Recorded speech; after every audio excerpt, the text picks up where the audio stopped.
Cool. Well, welcome back. You guys are, when we last saw you, the night had kind of torn everything apart. The Batiri goblins had, well, the Batiri maggot pits specifically, had claimed Valtor Kind True, the man of 1,000 masks, reducing him down to 0 and nothing. Mara Tenri lay flensed in the dirt, a ritual sacrifice to a spider goddess or demon goddess, Lolth. Mara Tenri being sacrificed to Lolth. And Zenthar, someone who had been with you guys from the very beginning, transformed or was taken captive by or possessed by something, as it snapped him into literally snapped him into some sort of drider hybrid monstrosity. And he skittered into the canopy, leaving you with kind of nothing but questions about Zenthar and maybe a little bit of explanation because of explaining some of his behaviors up to this point in the campaign. But you are here the morning after as you are preparing to break camp and continue your journey back to Port Nyanzaru. All of you having been there at least once before, and many of you recently.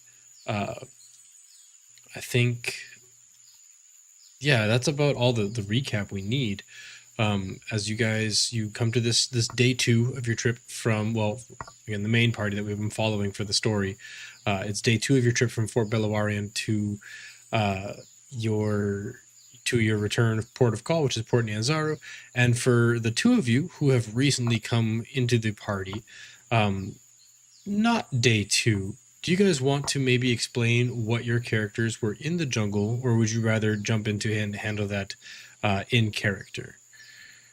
I guess would you like to do this in vignette form where you tell us a brief story of what your characters have been up to, or would you like to role play that out with your current party? I'm fine either way. It's more of if it kind of goes with the march along while we chat. I'm happy to. Yeah. I feel like that makes sense. Anybody takes help in the middle of combat, right? I don't really care where you're from, what you're doing, as long as you're not hitting me. I'm grateful to have you. As soon as the combat is over, and you have to be measured as a potential ally or asset or liability, you become a lot more, evaluative of your companions. That makes sense. So let's just handle it that way. So the sun rises. It is day 2. It is hot. It is balmy. You are in the thick of the jungle at this point, quite far from the coastal area, because the mangroves are very hard to traverse, and you would have known that you have to go inland to make any sort of speed in this terrain. So you're fresh. You're within range of the humidity, but you're not within range of any sort of ocean breeze. That means that you are. By daybreak, when you break down camp, you are already sweating. You find both Lady Mirabelle and Jakob, the merchant who is with you. Both of them have drained their cantinas before even striking camp, and they're like, "Oh, we have to go get more." So they head off to go get more from like the rain catchers as you're breaking those down. So they're refilling. They've already drained one set of cantinas. You start to smell rather the humidity, and you can taste it, and you begin to smell the sort of like a sickly sweet smell of rot, maybe coming from the linen wrapped shape that Guchamag is presently carrying. There's like a definite bubble around him where people don't want to walk next to him as he carries the heavy burden of Parn, or Parn's carcass, over his shoulder. As like the linen wrap becomes a little bit more soggy around the edges. You would have been aware that the priest in Fort Belawarian cast gentle repose on him, so he should be stable for a while. But he is decaying unexpectedly, even despite the gentle repose spell. But that's what it feels like, looks like, smells like, and tastes like as you are striking camp. Why don't we kind of cut in there and get back into the scene? Less God narrative, or narration, more players explaining what it looks like as you strike a camp and begin hiking out for the day. Would that have put us through a long rest? Just curious. For sure. Okay. For those of you who showed up at the very end, no, you would have gotten a short rest. But those of you who took no more than one watch during the night, you would have had a long rest. Good question.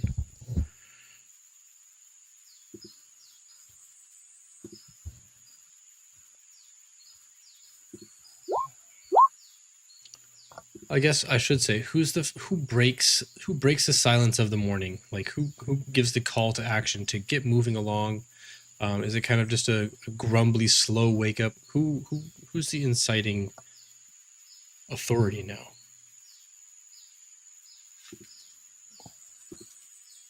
Upon like breaking camp, Wren is sitting around the campfire, kind of making like a bunch of dishes, a bunch of food in terms of like just everything coalesced in a pot, just kind of around a central area, just kind of cooking, throwing things he's got in little pouches from his bag into it. He's just kind of consistently making things. After a while, he'll take one of the folded leafed items and he'll toss it to Yariko, who's kind of used to his morning serving. So him and Yariko will both consume the special item, so they have 2 extra temporary hit points to start the day. But he continues to you can see him stirring, kind of grumbling to himself as per usual, and adding things in and tasting it and then adding more things in, just consistently at the campfire. Nice. Yeah. Feathers, here's your food. That was very good. I really, really appreciate it. Thank you.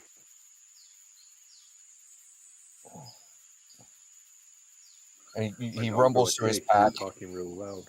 Oh. He'll rumble through his pack. A bit short on supplies. We're gonna have to forage on the way back. Do you mind next camp your spells, a bit of flour? I can do that, yes.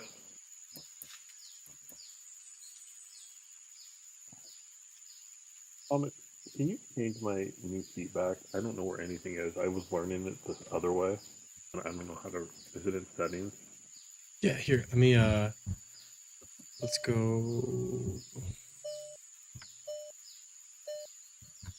Player characters. So it's technically a whole separate sheet. Like, I can't just switch the button that goes from the 2024 to the 2014 sheet. Yeah, just a different layout, though, that you had it. Oh, yeah, okay. The compact versus standard. Yeah. This one? Oh, it changed. Back. Compact. Save. This version, right?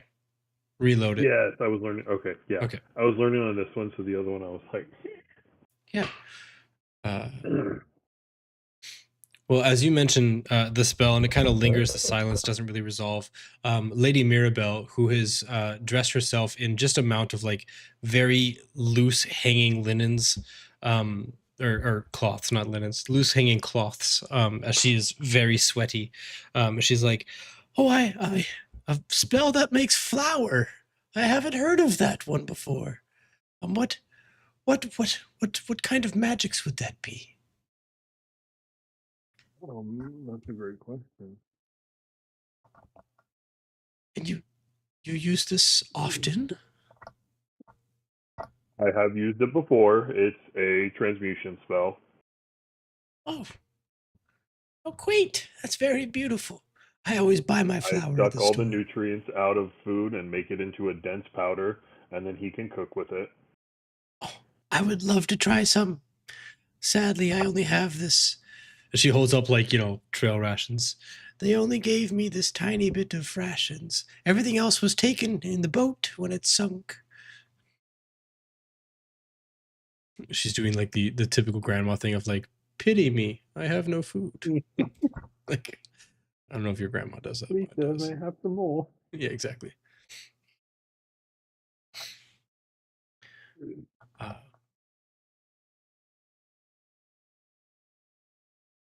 So I gather it's a quiet morning then. What are you Yeah, doing Laura. out here? I was coming down. My nephew bought me passage from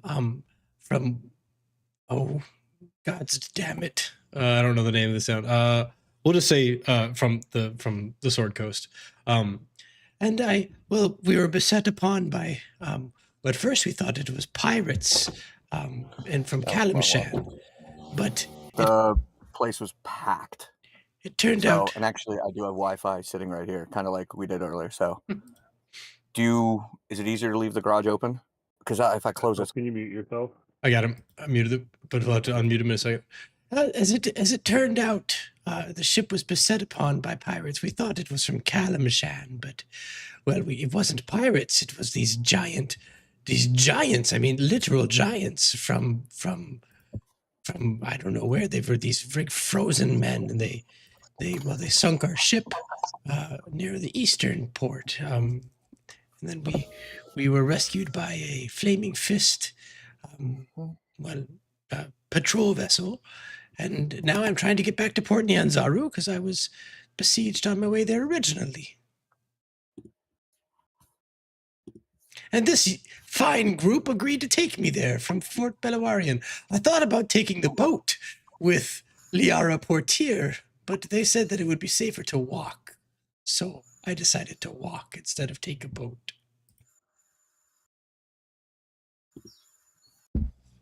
Right? And she looks at Lorelei and Sage like, it's safer to walk, right? Oh, no, that's not what we said. We just had some members of our party who didn't want to go on a boat for the second time in their life. Oh, so it's not That's why safer. No, not at all. Oh, I should have gone with the boat. Probably. Well, that's okay. You'll keep me safe. I don't think I can do that. Oh, you're not giving me a lot of confidence, dear. To be very frank, I don't have any confidence left. It's gone. Oh, I'm so sorry. well. The most I can offer you is home or a ration. Which A would you poem prefer? would be great, thank you. I love one. Oh. She just like Let's politely eats her lembus bread. It's awful. Knocks her dentures around. Oh, let's see. What poem would be fitting for this moment?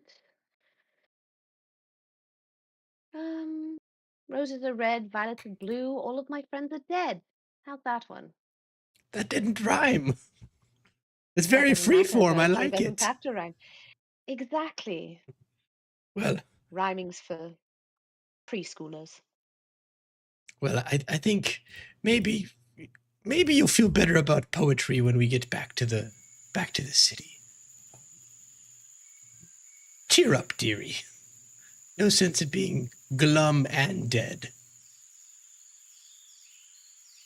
And she's Well, I'm like, not dead yet, so I might as well be glum. well, if you must be. And you, dead scary boy with the Mr. Body Helper, are you also feeling the disappointment about this course? I'm not sure what you mean. Oh, you're not disappointed and downhearted then. I mean, I got a lot of spare parts now, so there's something good. I like you. Did you get any spare parts from that cat man? No, I kind of just rolled his body up, and I figured I'd have Mr. Body carry him back. Did you at least burn off the maggots? No. Extra flavor. Oh, you're not going to eat it, are you?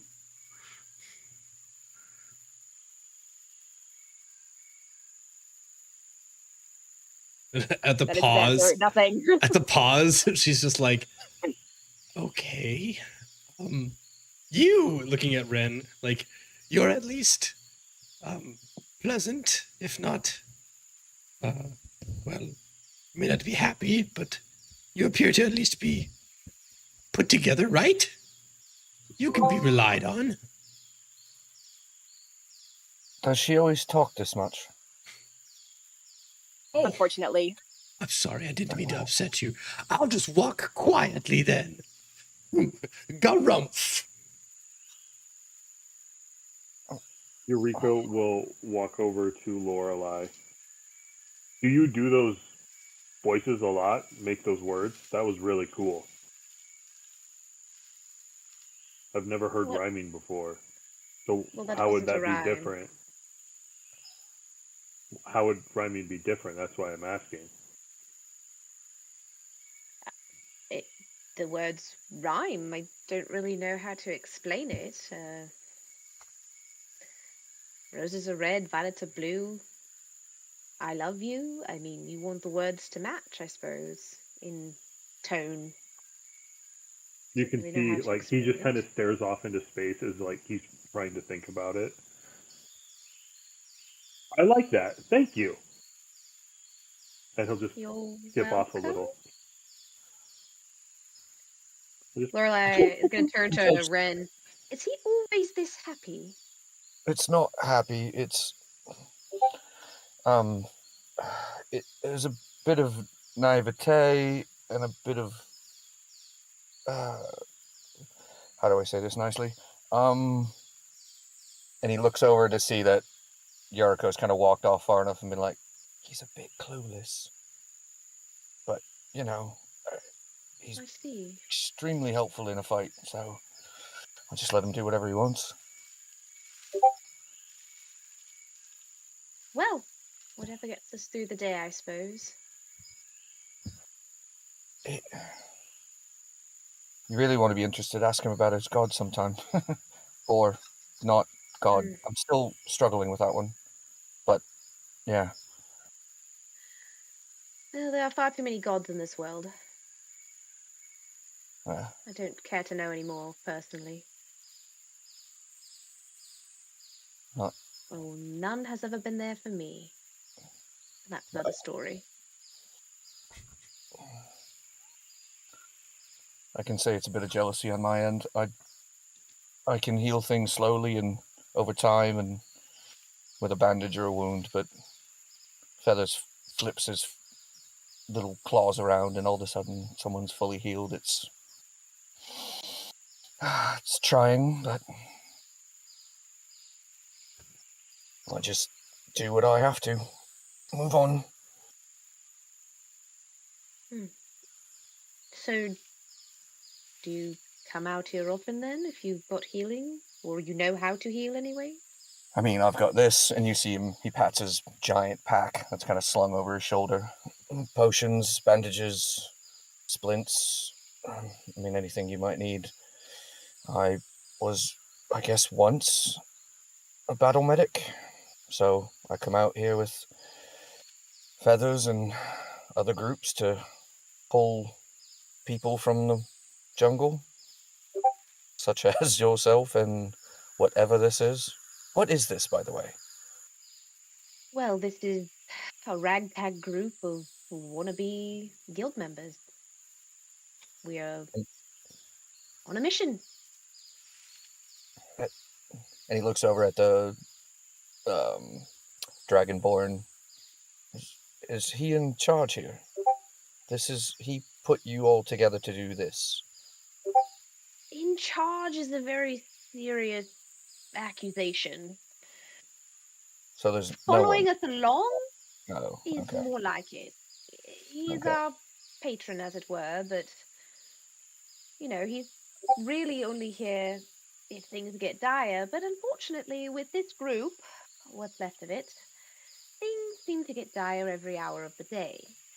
So, more often than not, Kuchamog has come to our rescue. And the drow who ran off as half of whatever that was after doing whatever he just did, that was part of the group? Well, whatever he just did is news to us. We didn't know that side of him. But yes, he was a part of our group. He was probably the strongest part of our group.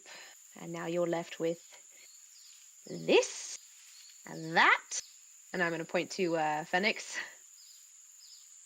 What And is Sage, that? wherever she got off to. I really don't know. It looked human. It talks crazy. And it throws bottles of things at things that blow up. That's all I've got. Okay. But it's alive, correct? The one that looks very sickly is alive. The one wrapped in funeral shroud is sickly alive as well. It doesn't talk though. Mr. Body is just there. Mr. Body. Mhm. Oh. Mhm. Okay. And you Mhm. can just see him processing with a slight head tilt and some head scratching. Yes, Mr. Body. Okay. All right. And I have no idea what to classify Sage as. She'll classify everyone as best friends, so take that as you will. Oh, the Swamp Witch. Yes, that one. Yes. Oh. And she's wandering off where? Hard pan to Sage, who is like stroking the bark of a tree, talking to the tree like, thank you for telling me your story. And like turns and sits down and talks to a toadstool. Like she's just living up everything that's in the area.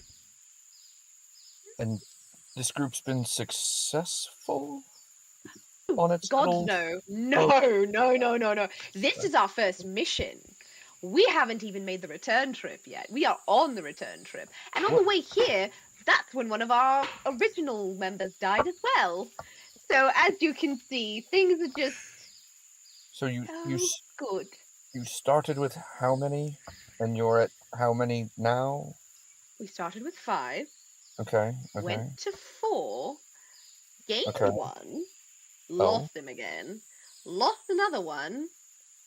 Oh wait, lost another one, and now we have gained 1 back, yes, and then now we have you 2. So there you are.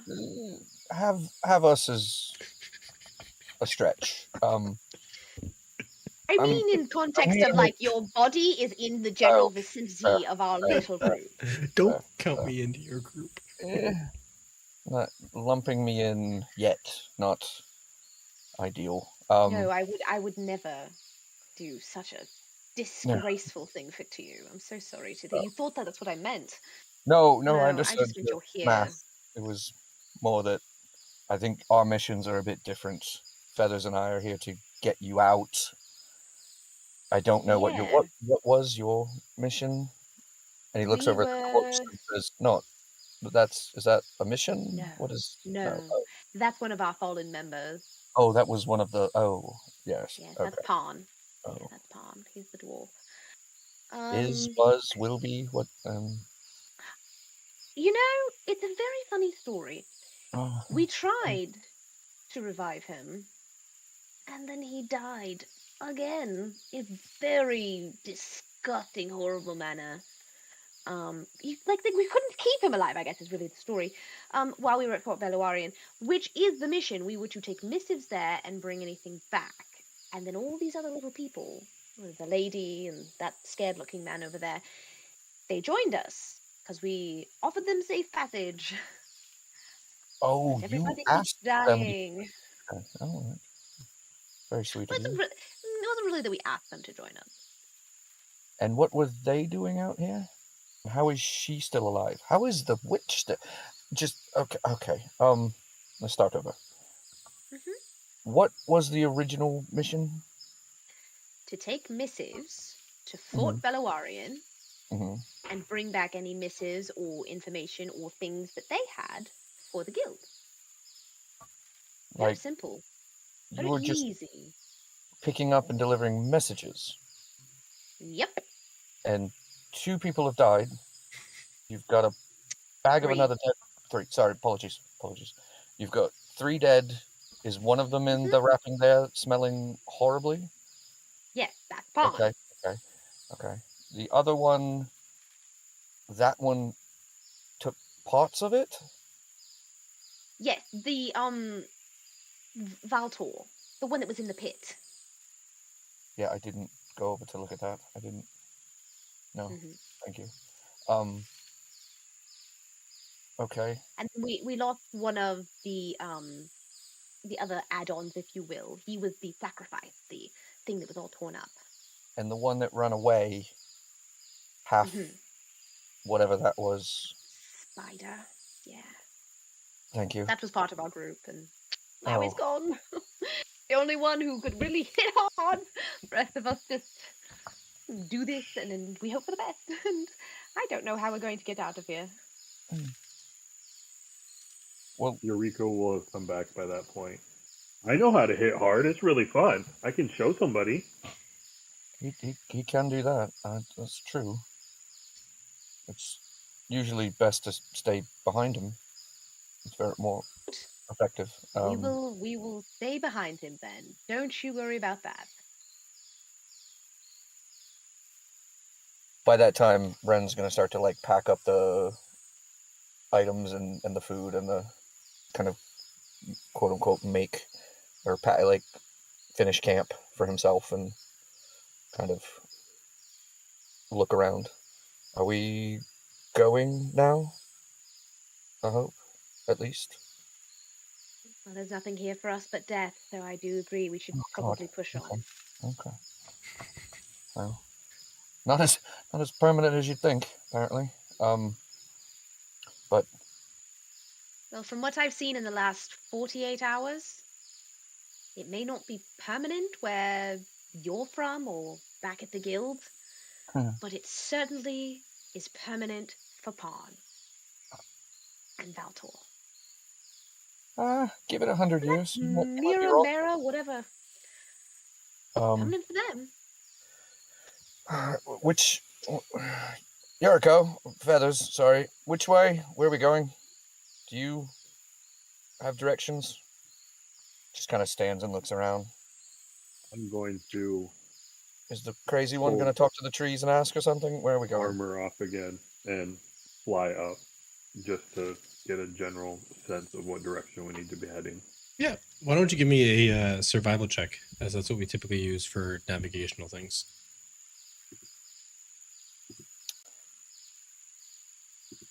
The cat is going to fly up with him, and you can add a 1d4 to that. Oh, cool. For guidance through touch. Never hurts to have friends. So I don't know why it's really a disadvantage, so let's take the first one. We're smarter than it, so 16. I thought I turned it off, so it wouldn't do that. It's all right. Again, we're smarter than it, so it's as long as we know what's going on. We'll figure it out later. Or not, we'll just keep going. So a 16 is definitely well enough. You're aware of your position, where you're at. You know, I'm using the sage token just because it's easiest. You're aware that you are about 60 miles from Port Nyanzaru. You could get faster. You could get there faster if you went... well, it's still 60 miles. So you're 60 miles away, kind of regardless, because math is screwy in this. However, to go closer to the city, you have lots of different ways. You could go south and get farther from the coast. You could go with the coast. Either way, you're going to have to cross a pretty large section of... like right now you have this proximity to the coast, so navigation is easy. Keep the coast on the right.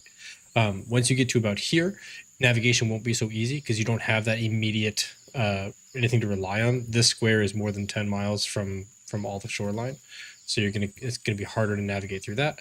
And then at the end, you will have to cross the water to get to Port Nyanzaru. The river is relatively narrow here, obviously more narrow the farther up you go. But at the delta, it's kind of like crossing any other regular delta. There will be land, there will be water. So yeah, you just need to go in the southwestward direction. However, while you are there, you get advance notice as to what is coming towards your camp. You see there is a splitting in the trees, much like all those I don't know, the movies in the jungles where you see the trees like far away when a dinosaur is on its way. Like the trees are just laying down. I don't know how to do it with my fingers, but like where like the trees are parting and not really coming back to center. Coming from the pretty much due east, like just north of where you saw that ice ring, the frozen frozen jungle last time. So yeah, coming from due east, you see there is kind of this split in the trees coming directly at the camp. It's going to be there in like maybe 10, 15 minutes. And it's coming pretty fast. Again, so that's what you notice when you're up in the air. It will fly back down. So I've got good news and I've got really bad news. Which would you guys like first? Oh, it's been a day. Let's take the bad news first. So you remember that big, huge ice thing that I was talking to you guys about? There's something breaking the trees coming directly for us from near that.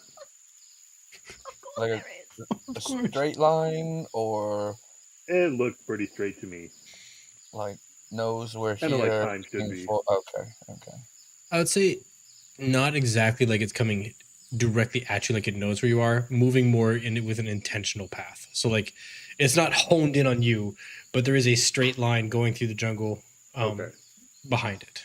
So And we're still at the camp with the pits and the. Yep. Okay. Unless you want to have broken camp previously. We hadn't described it, so I kind of thought you guys were still hanging out there. Yeah. Well, then let's go the other direction then. Allegedly, We could do that. Is someone going to lead, or do I get the honor? Oh, you're going first, as always, Feathers. That's the rules. We'll do a little celebration dance. And he'll look out to make sure everybody's ready. Jakob, the other NPC traveling with you all, is like, are we going to debate this every time we start, or can we just freaking start running? You can do whatever you like. He takes his pack and is like, "Go, Feathers, go!"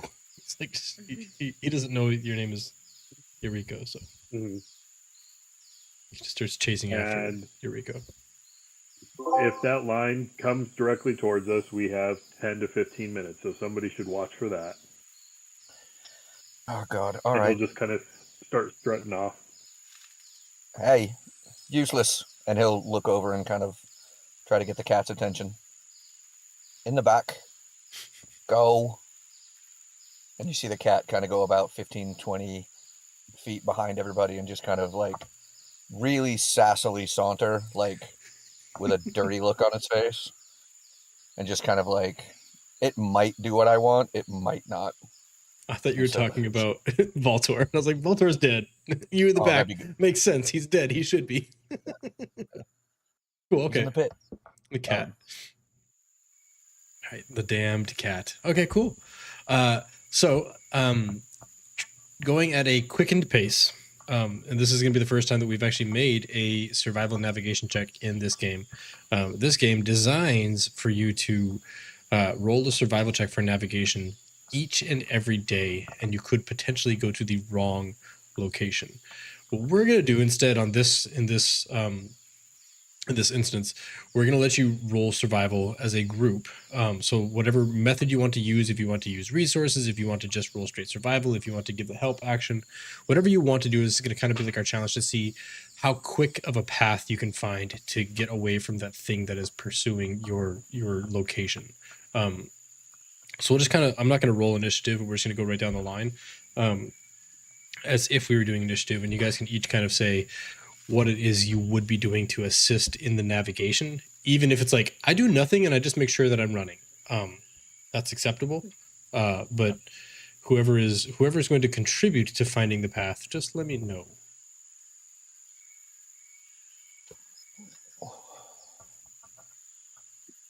I'm gonna bring up the rear of the train of humans or people. I guess it's not humans. So I don't think I don't think I'd be helping with the navigating. That makes sense. Yeah, it's more just keeping pace and looking behind and yelling at the cat intermittently. Okay. Yariko will be flying up 10, 15 feet and kind of looking ahead, scanning for, not only what's right in front but farther out. But you get to see him fly up and then kind of go back down every few seconds. Okay.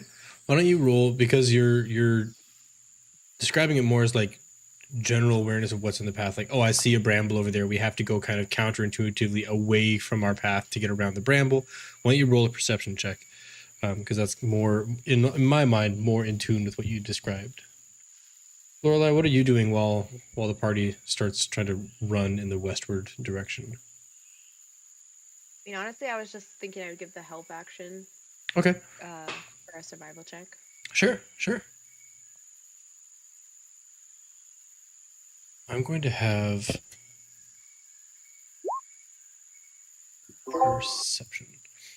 I'm going to start rolling to see, because Guchamog is currently carrying the dead body of Parn. I'm going to start giving him some Constitution saving throws for that, because he's been doing it for a couple days. So it's kind of like a forced march and also kind of like just a difficult task. He's very, very stout, so it doesn't really bother him at this moment. That he's carrying a heavy pack, and he's carrying a dead body. The dead body comprised mostly of like pure copper. Yariko, with 24 as your check there. Yeah, question. So I have keen eyesight, Mhm. and it says my sight range is doubled in daylight. You Would are that in. affect us at all? Yeah, you are in daylight. Yeah. So you can see. How would that, if anything, affect it? It's just going to give you a much cleaner path. Like you're Okay. able to. We're not really mathematizing this or gamifying this. We're kind of going off of vibes, man. We're DMing by vibes. I can't say it with a straight face. Okay, and then Lorelai, as you're helping out, are you just identifying, because you have a great wealth of knowledge? How are you giving the help action? What are you doing that's helpful? Probably pointing out anything that might slow us down as far as like the flora. Yeah, I don't know, animals. that makes sense. So like as Yariko is looking really far ahead to make sure you guys don't go down a path that leads to a ravine or a path that has to double back, because that would be super costly. You're more focused on like the immediate future of, hey, that's great that we're going in a good path, but we're still going through some tangly roots and some mangrove roots. Like, guys, don't step there. That's wet. So you're kind of more using the action to help the group get through that stuff. Which is fantastic, because you have those traits that allow you to kind of step over natural, what would normally be pitfalls for other folks.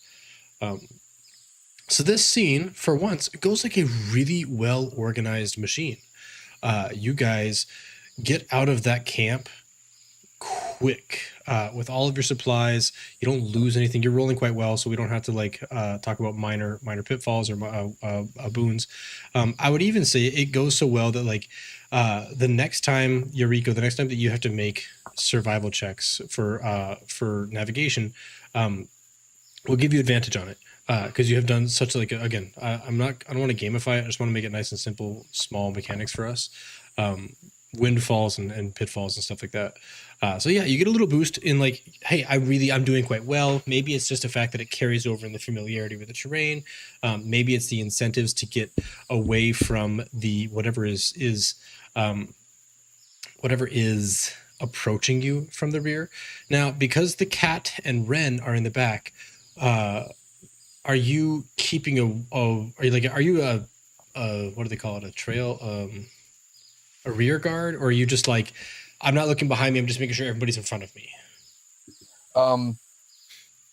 It's a little more like, if someone were to turn, you would see that Wren is actually kind of keeping his eye on Phoenix, and is kind of curious about the whole situation. How is Phoenix traveling right now? Walking or being, I think, carried, someone said he? Oh yeah, he's being carried by Mr. Body. Okay. Yeah, it's if someone were to, I don't know how good everybody's perception is, but he's letting the cat do more of the look behind, check behind, pay attention, and he's kind of assessing the group mainly, kind of keeping an eye on what everyone's doing. Like obviously not Yariko just because of familiarity, but the two non-members and everyone else, just kind of what everybody's doing or not doing in the. That's funny. The tail popping up in the middle of the Yeah, game. that's good. So sorry. It's like a little kitty middle finger. I liked it. But just trying to like mainly like Phoenix is still a concern or a curiosity, I guess at least. Yeah. So it's more of he's back there pretending to do rear guard, but actually kind of keeping an eye on everybody more so than he's looking at the paths and the stuff around him. He's letting the cat and the bird do that. Sorry. That makes perfect sense. No, you're good. You're good. I think I don't think Jakob would look at you. I don't think Lady Mirabelle, because they're both having a hard time keeping up because they're not like avid adventurers. Guchamog would probably at some point, he wouldn't be keeping up with Yariko because he's too fast, but he'd be right behind him as like the front line for if anything. If we're going to encounter anything head on, I want to be the head of that head on. So he'd be right behind. He'd be the front and the ground crew. So he would occasionally look back and see you. But again, you guys are separated by, 30, 40 feet, possibly even farther if someone is scouting ahead. So it's not like you're going to be immediately next to each other. So he wouldn't be able to discern what it is. He would see that Phoenix is being carried on occasion. And he'd turn and say like, hours into you guys running through the morning, and it's getting hotter, it's getting sweatier. Parn is getting even like less pleasant to be around. Eventually Guchamog calls down Yariko. Hey, Bird, we gotta stop. This forced march. We need a break. Look at them. And he points back at Jakob and Lady Mirabelle, who are like sucking down canteens of water. Have any of you been drinking water in your morning run, or would you like just freaking power through it? I think knowing that it's getting hotter, Lorelei would definitely have drank water. Do any of you track your canteens or water skins on your sheets? And do you have sufficient water in canteens for your consumption? Or do you have a means of getting fresh water? I've got 2 water skins. One is about 3/4 full, and the other is about half full at this point. So it's more of a rationed consumption, just because he's used to that. Yeah, in marching and in that makes sense. Like when you catch up, because you're in the back, I imagine it kind of being like, I only have limited knowledge of cross-country travel. So I'm going to rely on what I have, which is when Gimli finally catches up with Legolas, and he's like, oh, thank God we're here, and Legolas freaking takes off. So I imagine that when Wren comes up, he takes a drink, and then the rest of the party takes off, and he's like, that's okay, I'm not supposed to be at the front, I can trail a little bit, and then I'll catch up, and then, we'll keep inchworming our way across the terrain here. So I imagine it goes in shifts. Same thing for Lady Mirabelle and Jakob are just sucking water the whole time. At some point in time, Guchamog calls down for Yariko to find a place for them to rest momentarily. He's like, we have to be clear of whatever was coming. Fine, we've been running for 2 hours. I will fly up, pull the armor over, get high enough that I can not only look for a defensible position possibly, but to see if that thing is coming directly towards us. I do have a rain catcher, so whenever it does rain, I will be not only filling mine, but anybody else's that needs their water bottle filled too. Okay.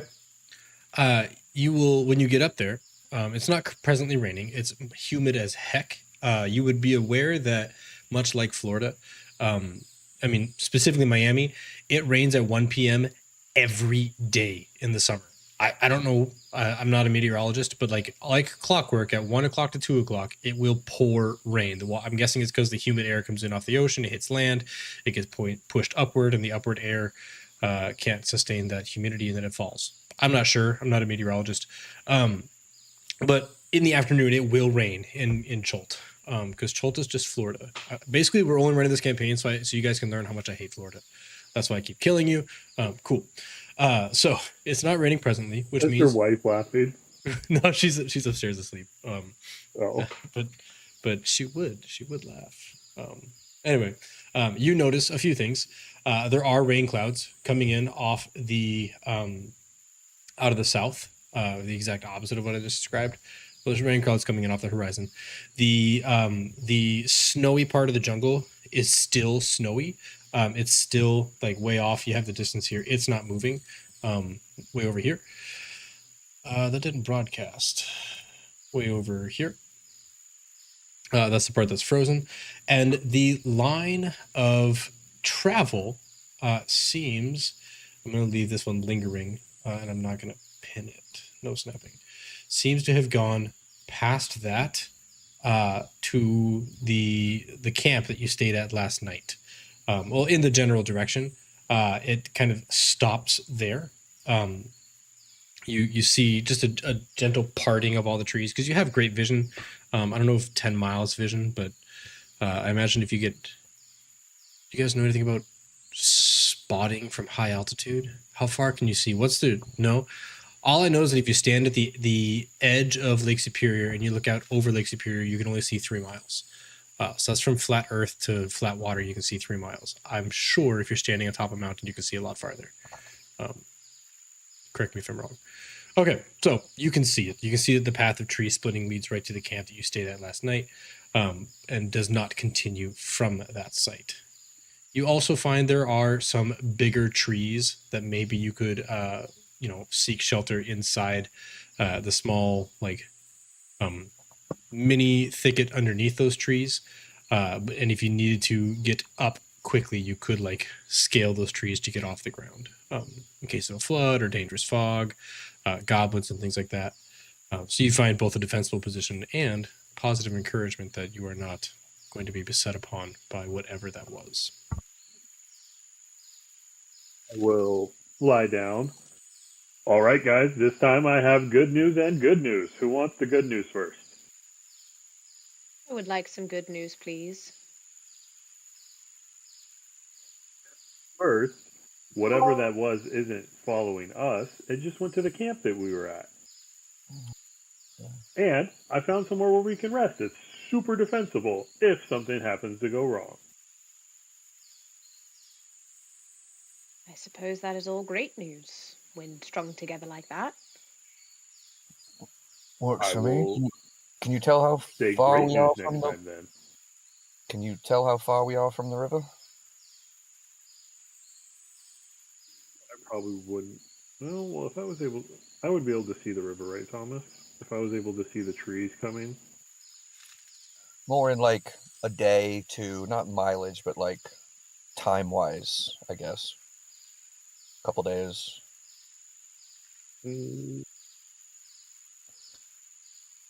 Thomas, you are not being heard. Nice. I'm on the mute mic. Cool. So you're talking about this river over here, right? The river. Yes. Yeah. Cool. So if you were to double time it, you could cover 2 squares in one day. That is considered a forced march. So you would have to make some con saves after, enough of it. But those con saves are relatively easy when you're able-bodied. When you start to stack that with being exhaustion or poisoned and things like that, it becomes a really big war of attrition. So right now, double timing it would be easy. So in theory, and Yariko, this would just be information for you that you can then share. You are at least 1.5 days from the river crossing. At most, 1, 2, 3 if you're on a straight track. If you get lost, for all you know, you could end up, all right, yeah, we're going there. We're going. You could end up in the complete wrong place. If we go on the same path that we're going at this pace, a day and a half. If we slow down, possibly 3 or 4. And that's if I don't get lost. Which I won't, just so we're clear. Of course. Can we go that quick? And he kind of looks around at the older woman and the human being carried by a thing, and like, can we sustain this? And the tiny little green person. What's your passive insight? I know that passive insight's not a typical score that we evaluate, so it would be 8 plus your proficiency plus your insight bonus. 11 for me. 11. Okay. As you look around, I have 16 if I can help him. If he's asking that. I think right now it's just an inner monologue for you, right, Wren? Yeah. Okay. As you look around the group, and you're not really like making checks against your party, you're just kind of seeing how they feel. Surprisingly, the old lady is exceptionally spry. She's drinking a lot of water, but she's not sweating any more than a typical adventurer would sweat in the jungle. The merchant is like, he has like black under his eyes. His tunic is no longer, like, you can't see sweat marks anymore. It's just sweat. He's starting to like swell up from dehydration. Like he looks bad. Not like he's going to die. Like, he just looks like he's putting everything he's got. Lady Mirabelle, for being 70 plus, looks about as well as you guys are doing. Okay. I don't know how Fenix would be looking, or how Mr. Body would look. I know Mr. Body doesn't get fatigued. Yeah, I don't think it gets tired at all. So yeah, that's kind of what you garner at a moment's glance of your party. Okay. Okay. Well, I don't think we need to full sprint to the river, but I don't think this should be casual either. So maybe somewhere in between, a little more I can do that. Okay. I do need to, and he looks around and he kind of looks through his pack and shuffles. I do need to find some more ingredients though. I'm down to 1 potion. Looking at this group, I'm going to need more, so I may spend a bit of the next walk searching the what did we decide? It's fauna? Is that what? No, is that what we decided? I mean, you can search Flora. the fauna, but you're gonna have to catch them first. I can do that. The cat can at least. I'm just gonna need to find some things to brew and create some more potions at this point. Would I know what he's looking for since we've spent time together? Yeah, I think so. I need to refresh myself on the rules of the herbalism kit. 8. I think it's 8 hours and 25 gold worth of items collected. Hold on, I think I'm right. Yes. So use the kit to search basically for 8 hours for raw material, and using the kit as well. Nice. And then you can create, what is it? What's the output? Just 1 healing potion? Just 1 potion of healing, a minor, Nice. but I don't do minor anymore, but just a little 2d4 plus It's whatever. not so bad. I need to refresh my knowledge on how to get around making healing potions. Okay, cool. So yes, as we split things into morning, afternoon, and evening, while traveling, we have three time blocks: morning, afternoon, and evening. If you want to do that, totally fine. Your next afternoon block would be dedicated to that. So if we make survival checks, perception checks, things like that, you could get the help action, but you can't make any of those checks yourself. Fair enough. Makes sense. No problem there. As you're stopping, Lady Mirabelle will like in an exasperated, "Oh, thank goodness, it's getting really hard to travel out there," and then she'll just like sit down with her cantina and just start sucking at the mouth of her canteen. Jakob doesn't even bother putting up a front. He just belly up. Let me know when we're gonna go again. So he's just like sucking wind. Guchamog drops Parn, and there's like both a squelch and a thud as Guchamog hits the ground. It's a cacophony of noises. To you, Wren and Yariko, as he hits the ground, it sounds like he's like they never took off his armor. Like heavy metal armor and hammer has struck some kind of root or something. Because like the squelch, you get he's dead, right? He's dead, and he's kind of exsanguinated, and like his rotted meat has hit the ground and splattered. Oh. But Okay. the metal, the metal is the weird sound, right? Like dead bodies shouldn't sound hardened metal unless you, for some stupid reason, put his armor inside the wrappings. So again, that's the oddness there. Guchamog just like drops him and not rudely, but he like from the shoulder. It's like when you're in the gym and you drop the barbell. It's not like I'm trying to make noise. I'm just not going to go through the trouble of dropping to the chest and then lowering it. So he just drops it from the shoulder to the ground. What in the nine hells was that? Oh, sorry, it was kind of heavy. I'll be more gentle with him next time. Is he armored? You're carrying him fully armored. Flowers, did we take his art? Did we strip him when we were at the priest? He's made of copper. Oh yeah, he's made of copper. He's made Didn't. of Yeah. copper? Yeah. I don't understand. He had No, like he wasn't alive long enough for us to ask. I just know that he was made of copper. Oh, okay. it's so Okay. sad. Is it against the rule for me to examine it? No. That, them, they, what? No, what is- go whatever. ahead. Them. It's well, it technically is a bit of It's an an it now. It's just a Yeah, a bit of an body. it. Yeah. But please Okay. feel free. Yeah. And it's fully wrapped in like preserved material. So I'm gonna remove the wrapping by a foot first.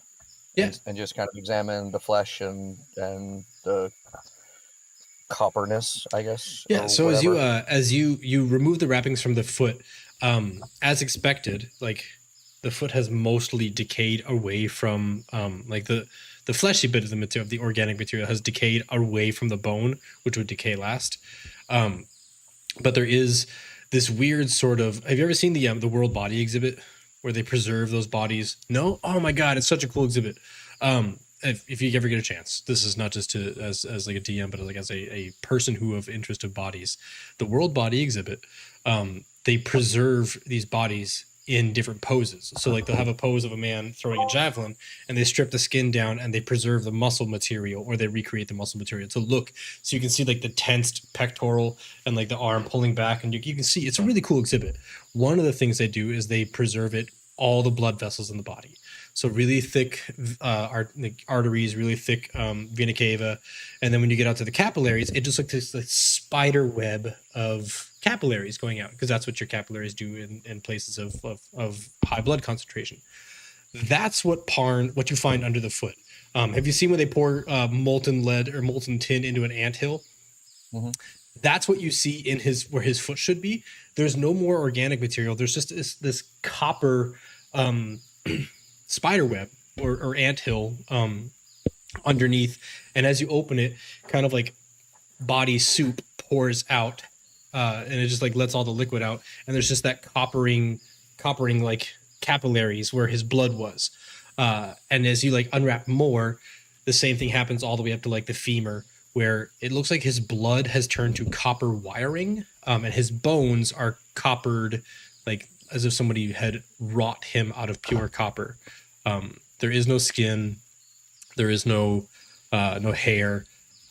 It's like only the copper bits of him have remained. He has decayed really fast for a 2-day hike. Then again, you are in 100 plus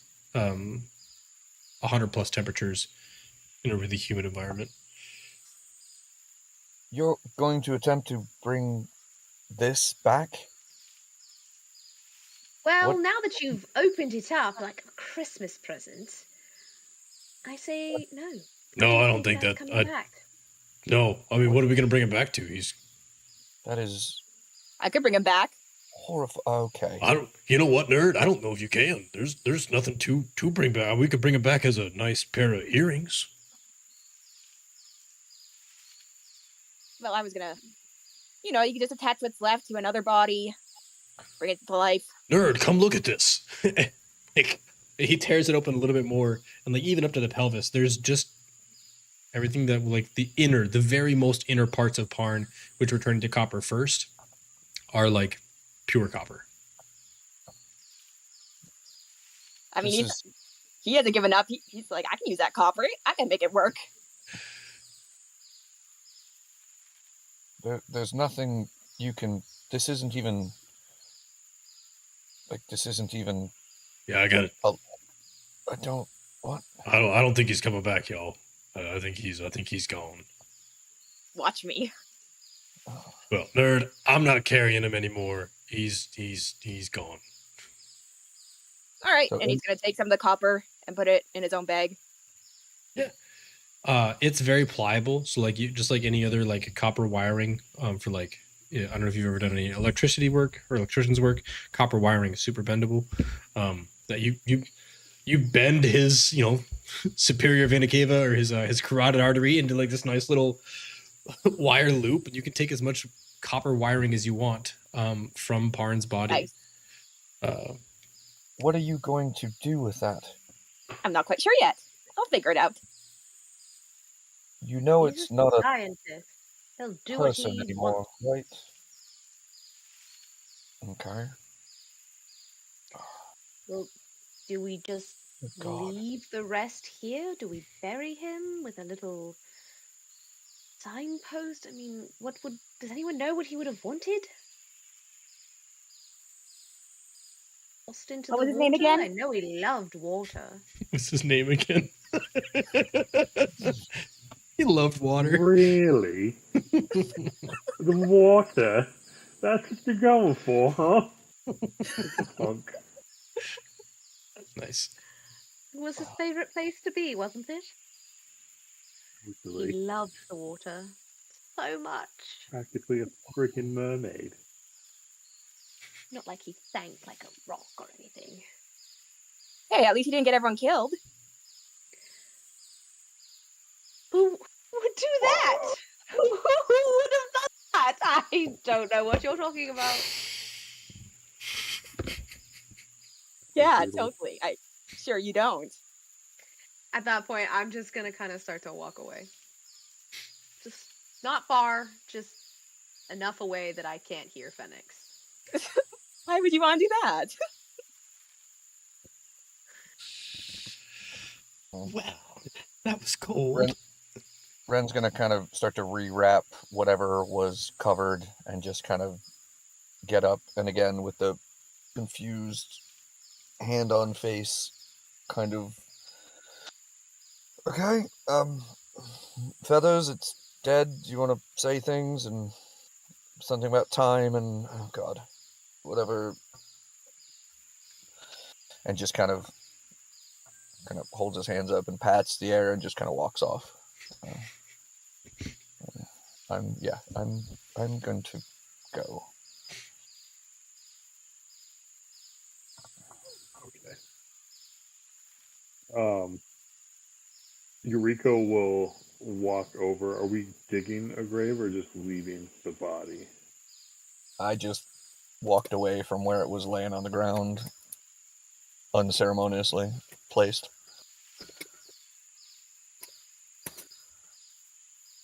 Okay. Yariko will walk over, kind of as you said.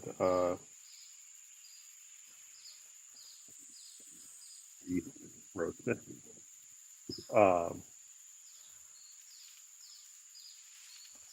And will look down and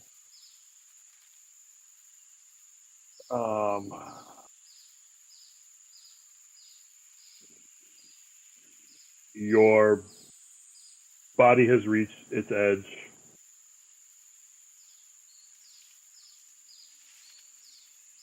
Tomorrow will not come for you.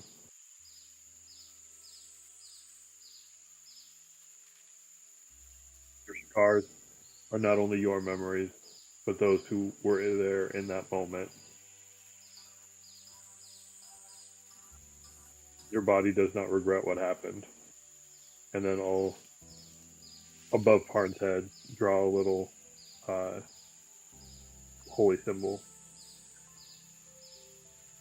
Is your holy symbol an eye, if I remember? Yep. Okay.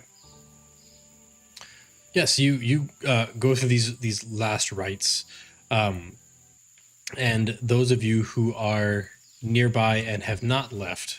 So I think you described Wren kind of backing up. Would you have turned and looked elsewhere, Wren, or would you still be kind of paying attention to the last rites? No. Yariko's probably seen this before. When he does the kind of more cleric-y, god-like things, Wren's very just kind of disinterested. Okay. So just kind of walks off, like letting him do it. Like that's just his thing. Okay. He's not really interested in the ceremony of it or anything. He just kind of walks back to the camp they've kind of pieced together. Sure. Lorelei, would you be paying your respects to Parn by watching the ceremony, or are you kind of like too bothered to watch it?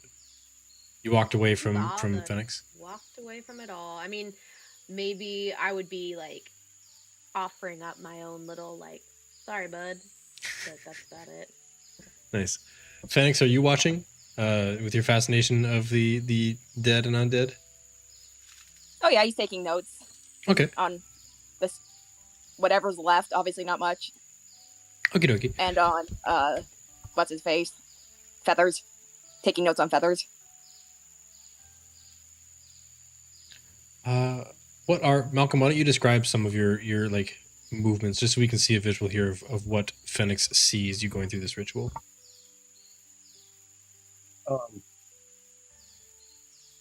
I do have, full wings. Sometimes they're drawn back in, but like as I'm talking, sometimes they'll flare out like for emphasis. Very showful and like I'm saying these, but like look at how awesome I look at the same time. Over exaggerated and like ruffle a feather here or there. Are you saying that you're virtue signaling? I don't know what you mean. Okay, cool. Fantastic. Well, as Yariko and Phoenix are watching this, Sage is still talking to a log, asking it how its life was while it was still a tree. And it's now a log, and she's asking it about that. She's keeps talking to these little imaginary friends as Lorelei is walking elsewhere, not paying attention to that funeral rite, but going through her own. And as Wren is disinterested in these funeral rites that have happened before, Phoenix and Yariko, you see, you're going through these through the motions of this ritual here.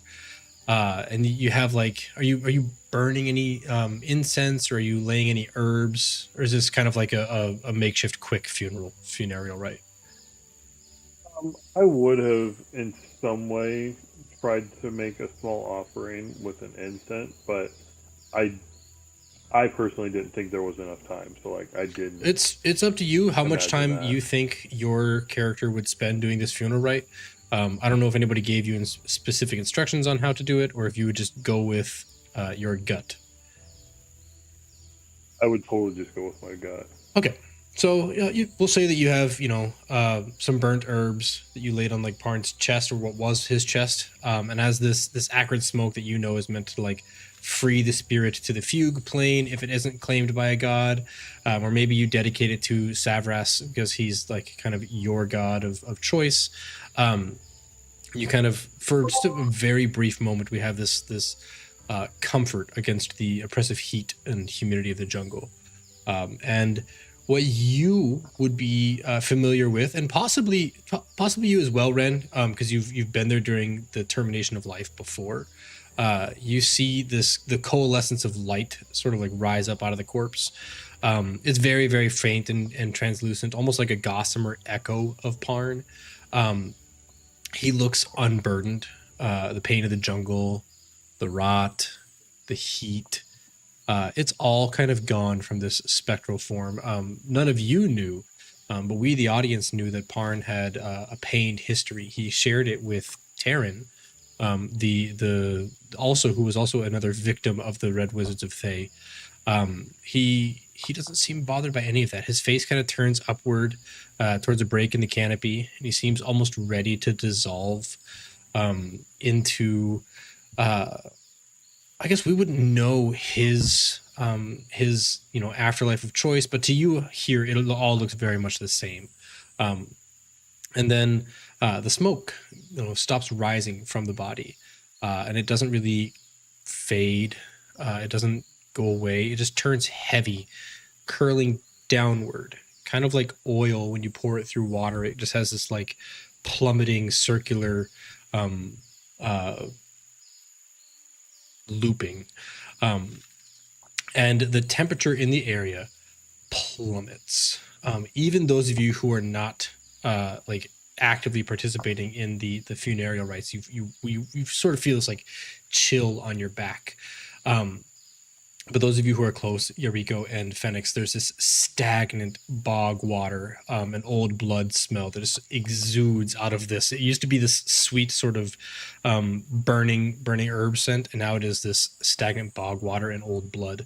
And you, just for an instant, the vibrant green of the jungle is sort of replaced by this sick sepia tone, this gray scale, this ethereal plane bleeding through.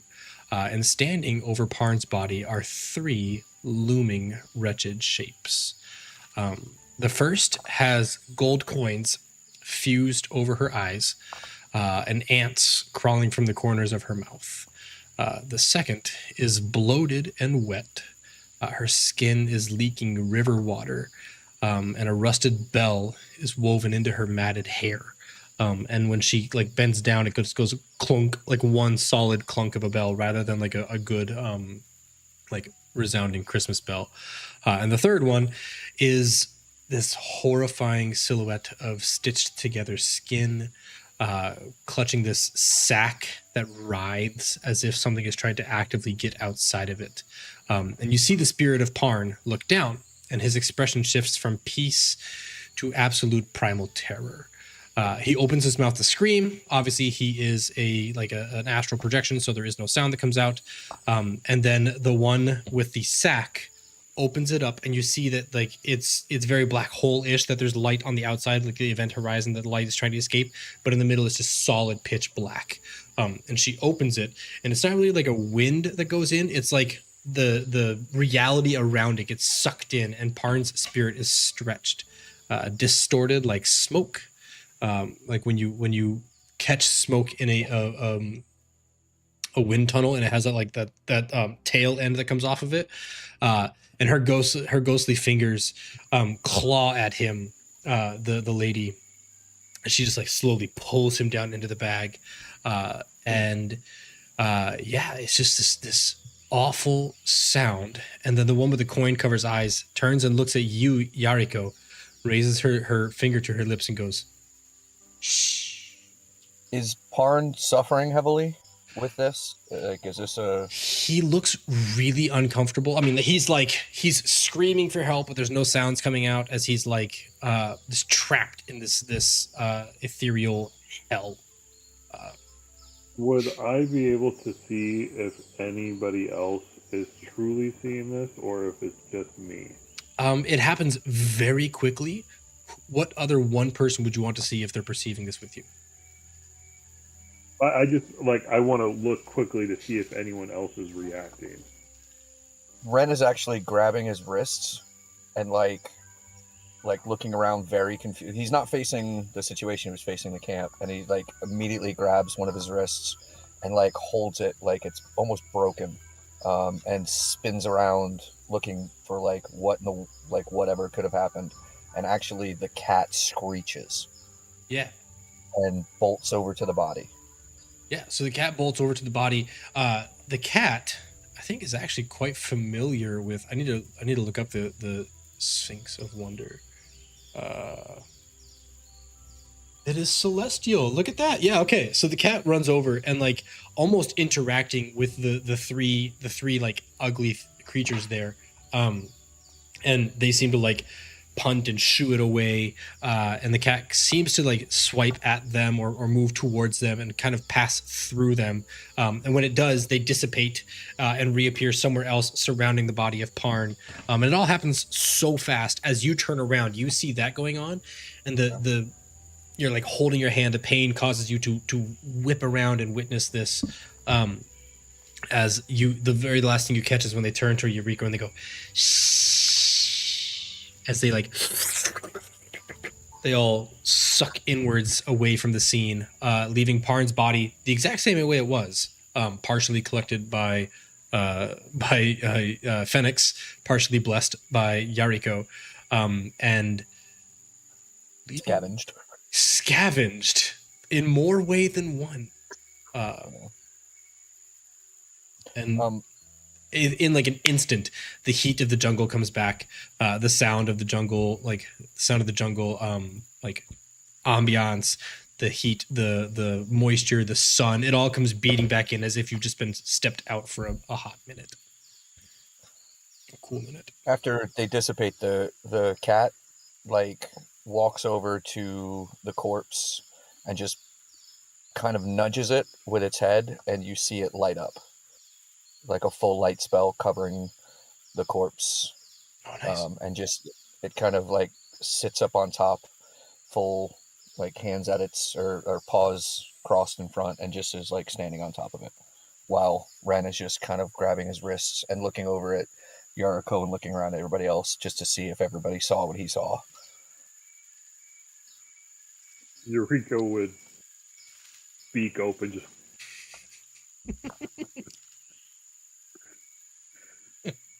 What was that? The first time in quite a while. Who? What? That?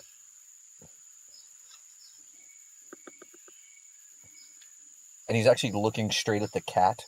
The hell was that? Yeah, you can make I don't know. Make an Arcana check, either for you or the cat, whichever one you want.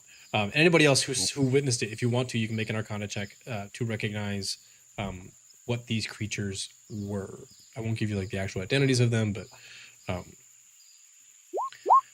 yeah, Wren, something tells you right away.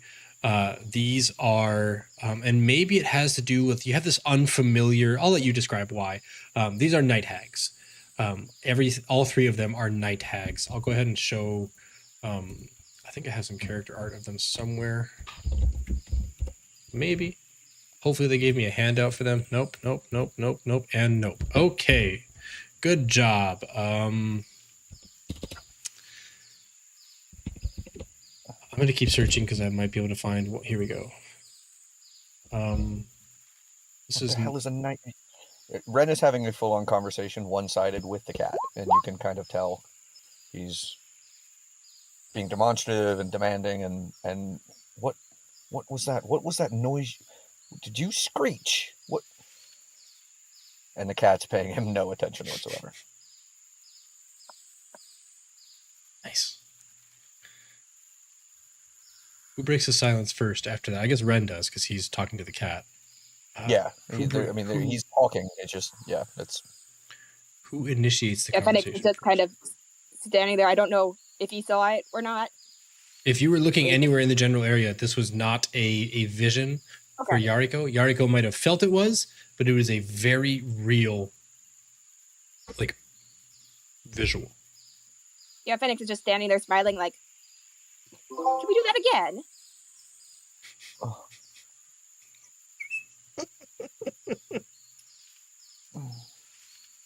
Yariko will walk over and start petting the cat. Oh, the cat warms to Yariko immediately. I mean, it's... Disloyal. almost insultingly so. Yes.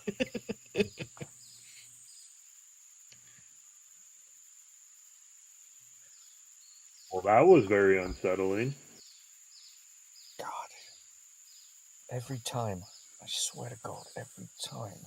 And you can see he's rubbing a deep red burn, almost scar, like a fleshy, like angry looking burning scar around his wrist. And he's just kind of, it didn't look like that the last time he was whatever. You can just see it's, and he's kind of flexing his hand and holding it. Would I have ever seen you grip that before? Okay. And B, Thomas, would I understand possibly what that is from? You can make inferences that you think your character. Just make sure you separate like any conversation we had from. Mm-hmm. But if you want to make inferences of what your god could have shown you, I kind of asked it that way. I think it's reasonable your god would have given you some information about it, not all of it, because your god doesn't know all of it. Like your god is likewise still trying to figure it out. But you are allowed to make inferences of whatever your character might assume. I don't think your character would be able to put the pieces together because it'd be like, of course, spaghetti is a better combustible fuel than petroleum. Like that line of logic is just asynchronous. So it wouldn't make much sense for you to have like the truth. But I think you can make some inferences in character. Actually, Lorelei and Phoenix would have seen when he, the drow, he kind of, when they found the tortured creature or person, and he confronted the drow and kind of had him by the collar. Oh, nice. Both the wrists would have been like inflamed, like obviously inflamed as he was confronting him after finding the tortured. I do remember you saying that. Yeah. Yeah, that's the only other time you would have seen it. I forgot about that. Good I'm call. trying to think of times Good callback. it would have shown.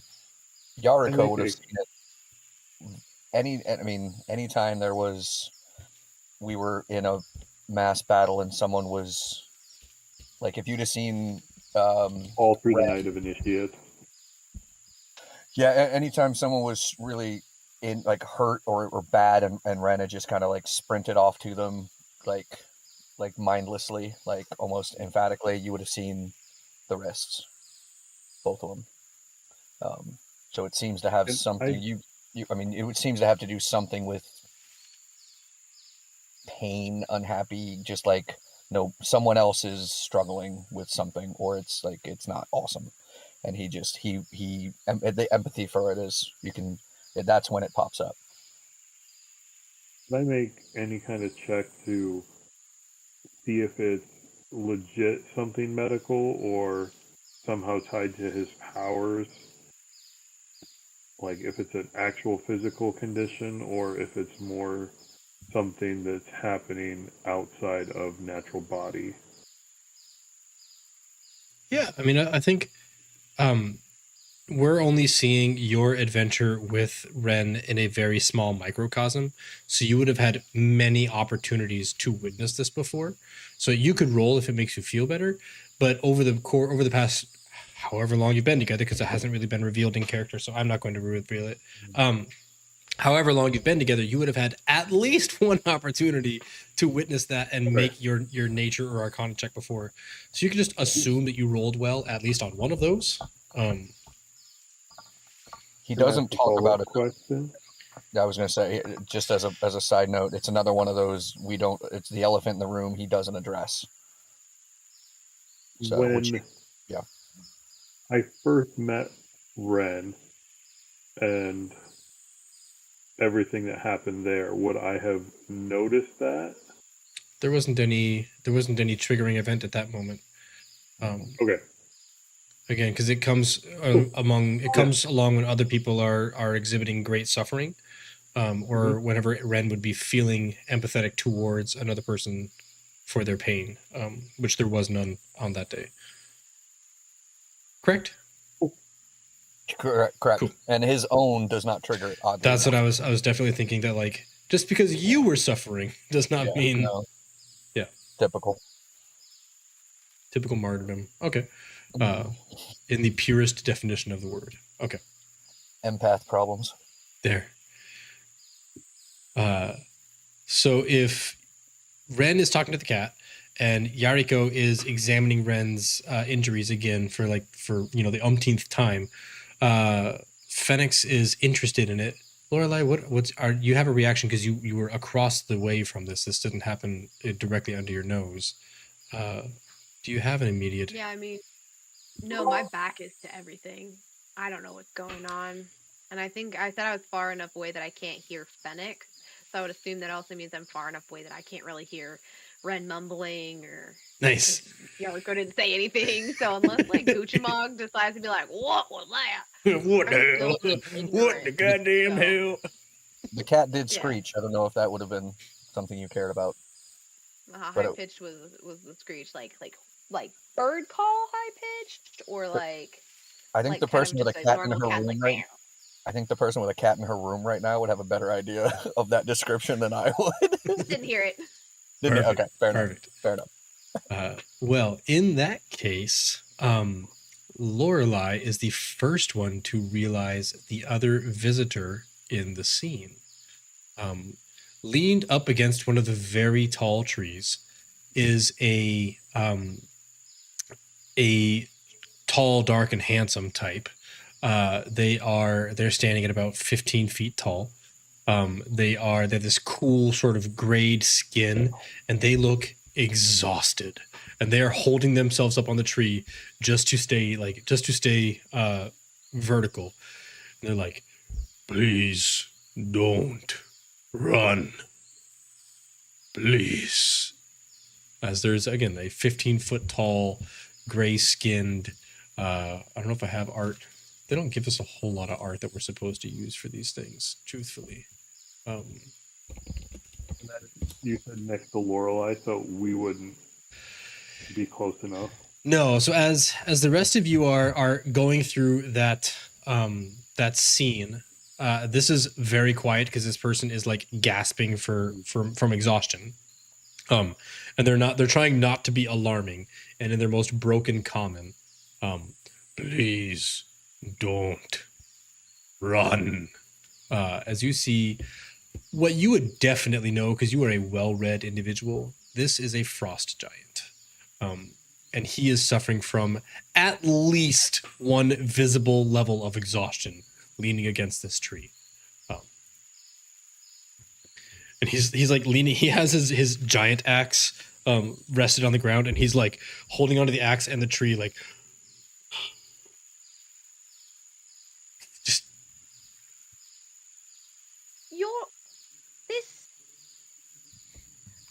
why?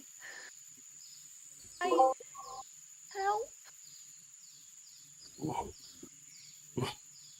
Small meat. Did you see ice? And like as he says ice, it's like a small little mote of like when you're outside and you breathe in the cold air, like you create fog with your mouth. Same thing. He's like small little puff, and as that hits the air, it just like immediately turns to clear. Like it's very cold coming out of him, and then it hits the warm air, and like he's not meant for this weather.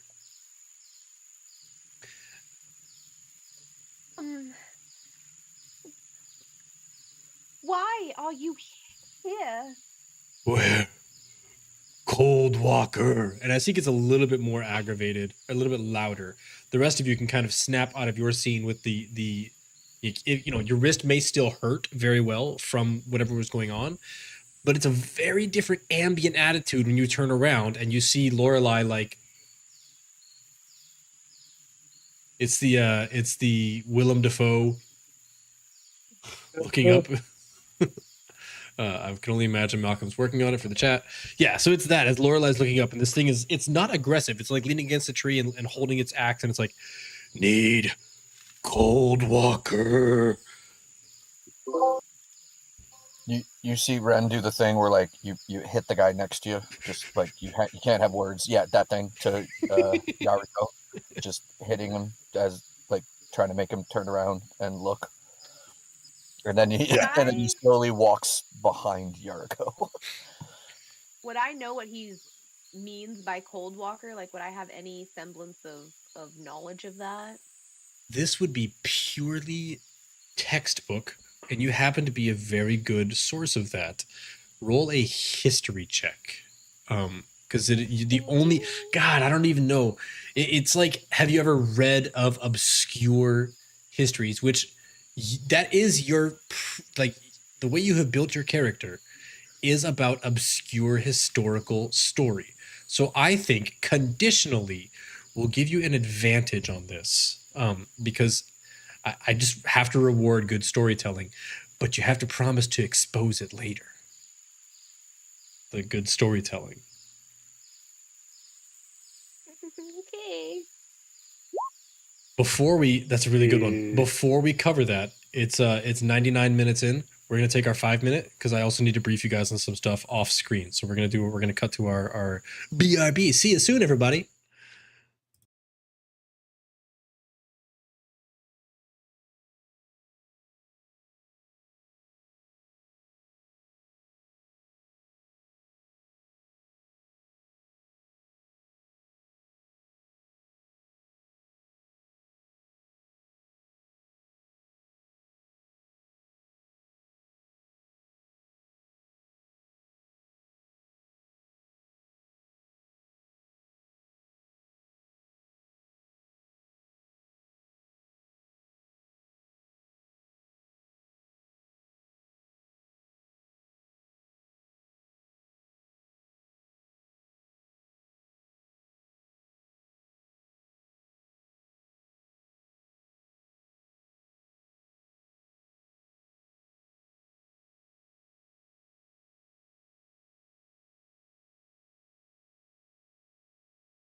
All right.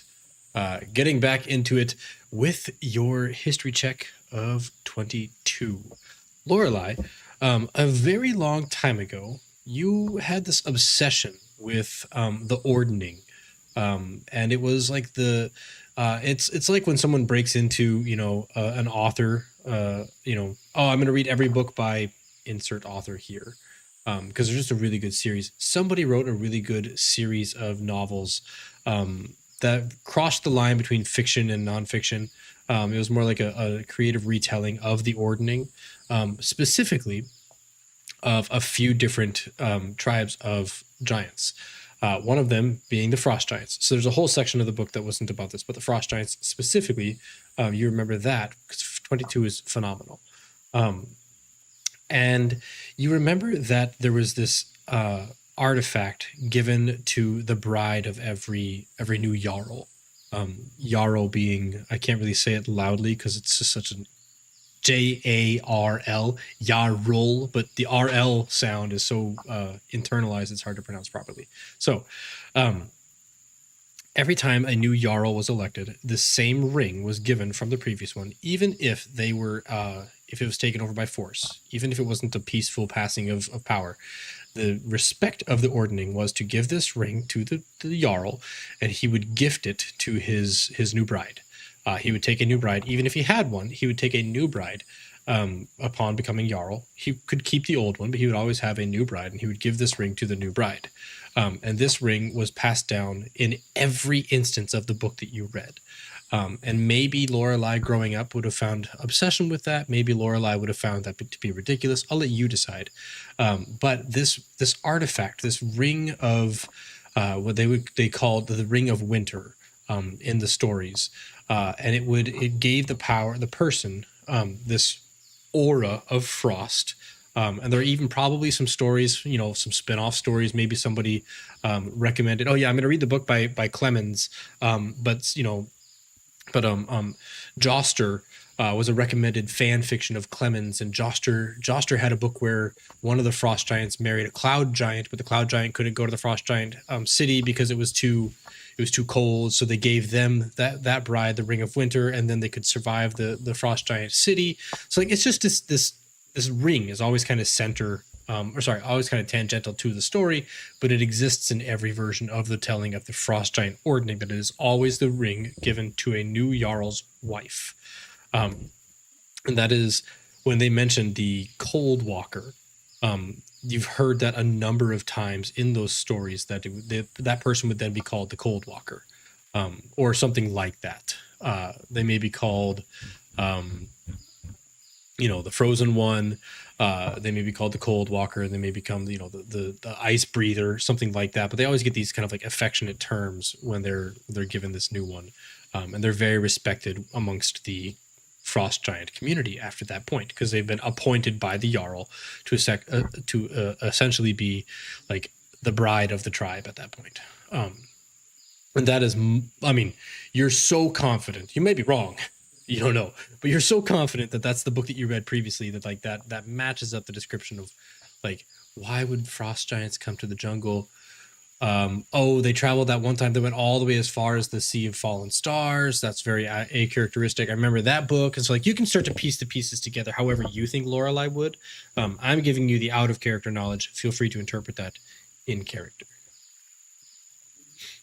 Okay. So we'll cut back to him saying, "Small meat, did you see ice? We hunt the Cold Walker."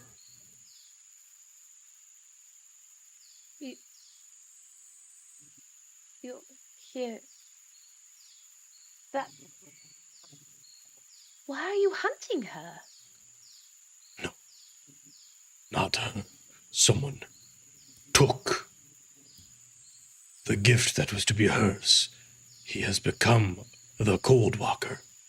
We hunt to return for the Jarl.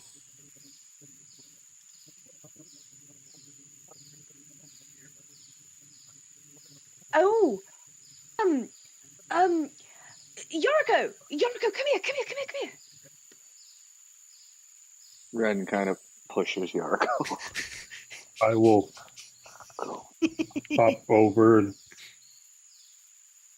you have a big new friend, Lorelei. Yes. What direction did you see the ice? He'll take a second to orient himself, and then I would imagine point almost or east, southeast, right? From where we're at. Yeah, that blue circle is where you Yeah. previously saw it. So And how far do you think that was, Yariko? it would be 2 hard days for us to travel, but with long legs like that, he could get there really quick. Okay. There you have it. We saw, well, my friend here, bright-coloured feathered man, he saw a ring of ice or forest piece of, I don't know, it was covered in ice. It's that way.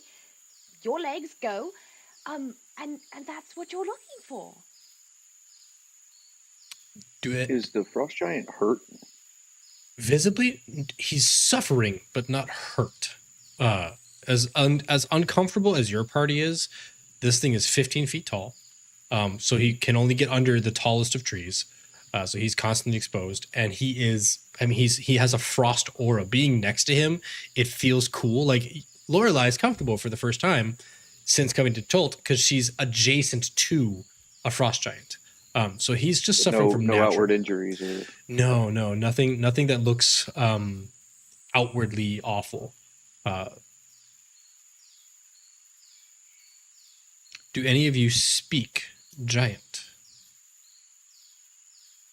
No. I do not. So you hear, coming from off in the distance, Droofy, as the frost giant in front of you is like, please, if you see Cold Walker. He'll hand you what to him is like this tiny little rock. And he hands it to you, and it's like this beach volleyball, like the inflatable beach balloon rock. It's exceptionally cool to the touch. It has a sort of like layer of permafrost to it. And it's not as heavy as you would expect it to be. It's just this like a chunk of what looks to be frozen rock. And he goes, if you see Cold Walker, you call Droofy. Droofy, that's your name, Droofy. All right. And he just like, he hits his chest, and this is resounding like ice on ice. If you've ever been on a lake when the ice cracks and you just hear like, if you haven't been on it, it's a really cool sound. Go find it. Hitting a stone on a frozen lake is actually my favorite sound. Oh yeah, yeah. It's that like, yeah, that's a cool sound too. Is Lady Merryweather, Maribel, reacting because didn't her boat sink too? You look around and you don't see Lady Mirabelle. Would my passive perception have picked up her leaving? Nope. I've got good news and I've got more bad news, guys. And anyway, Droofy goes, if you see Cold Walker, you call Droofy. And then he goes, Craig, Hafa, and he's like, he like takes off quickly through the jungle towards the frozen thing over here. Yeah. Lorelei, while you are in possession of the piece of Ever Ice, you do not suffer heat-based exhaustion effects. Meaning, it is still uncomfortable to you, but you do not require 2 drinks of water per day, or 2 water skins of water. You do not suffer the same penalties to forced marches as the rest of the group. And sleeping in armor is not, I know you don't sleep in armor, but sleeping in armor does not give you a penalty anymore. as you are no longer super uncomfortable in the heat. I can make a card for that later. I just want to. I didn't make a card for it yet. So yeah, you have a piece of. Is it like the size of her head? It is like the size of her head, and it is like it's. I mean, it's like a almost a beach volleyball size. Or like, I said an inflatable balloon, but it's probably more like a beach volleyball. Because for him it was like a tiny little pebble. So yeah, you have like a beach volleyball sized chunk of ever ice. Which by the name, you know that it comes from like the most northern part of Faerun, in what is called the Sea of Moving Ice, also known as Ever Ice. So, the homeland of frost giants. So the rest of you just see the outside of this exchange as Drufy runs somewhat quickly through the jungle here, and again, as they are departing, you can still hear that loud sort of gruff, exchange between Drufy and the other two frost giants. It sounds very aggressive, but it's just their language. The old one is gone. What was that? No, I'm right here. As you turn around, she's sitting there next to Parn's body. He just looked so lonely. I thought maybe I would keep him company. Poor thing. I'm Wait a sorry, minute. what? Didn't you say frost giants attacked your ship? Oh, they did. The little Did rapscallions. he look familiar? Who?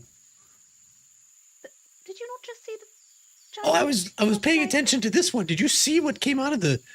It like ate his spirit and sucked him down into the. Excuse me, what? You didn't see it? No. Oh, it What was are you quite talking about? terrifying. Yeah, tell her about that. It was awful. This has been quite a scene. That was the one with the eyes that were coins, and then there was the one that was like, "Meh," and then the one with the bag, and it was a lot. It was horrible. Based off that description, would I have any knowledge of what these might be? Oh History-wise, man, there's a or- lot of things that do like bad things to their body like that. Again, based on the description and the eyes and like his body movements. Mhm. God, but you're such a well-read. There are a lot of I think inhabitants. The coin eyes would have possibly been something. There are a lot of inhabitants of the fugue plane, which is this limbo that exists between. It is where uncollected souls. So in D&D, at least to my understanding, and how we'll run this campaign, in D&D, if you are a believer in a god, first off, everybody's a believer in the gods because they're very real. There's like quantifiable proof about it. If you are aligned with a god's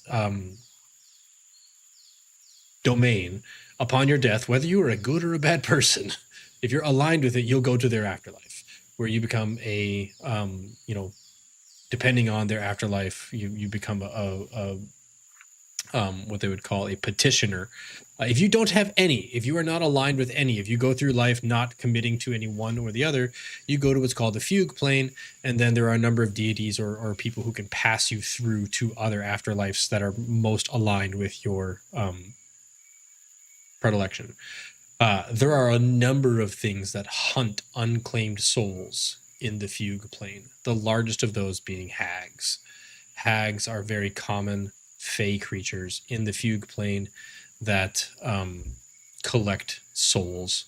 This does sound somewhat like a soul collecting hag. Okay. Yeah. Did you see it? It was horrible. And that one that had the bag and the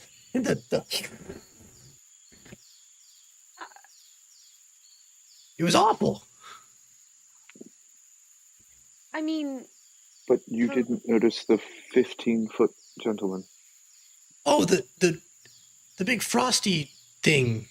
Yeah, I guess I noticed it, but I was really more concerned about the terrifying, soul-sucking. Yeah, It's a lot. Yeah, it's fair. I mean those big things are dangerous, but they're not they're not soul suckers. Besides, I have a few tricks up my sleeve. My nephew, before I left Neverwinter, gave me. She holds up a bangle, and she's like, "Gave me a bangle, and I can say its words, and I can become. What did he say? Invincible or indivisible? Indefensible. Invisible. Right. I Invisible. just say, Keith, and she goes invisible. See? And like you don't see her. How? See? Keith, it's That. it's the activation word. Like there's no Lady Mirabelle there. That is very handy. Yeah. That's how I survived their first attack on my boat. I just hid till they left. Was it extremely cold when they attacked your ship? Like very cold. Not very. I mean, it was chilly for Tolt, but not super cold. Nothing like the frozen forest you described back there. That sounds way colder.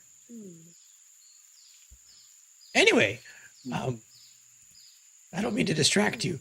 I've been told I ramble a bit. No, you're. I love a good story. But that's Might what's be the fucked most up. Unlucky group I've ever met. Well, This is From- impressive, actually. from what you're all describing, it sounds like a hag. She Potentially, does the Pirates of the Caribbean. Spins in a circle 3 times, like, not one of those. I guess Parn didn't claim any gods. Or a god.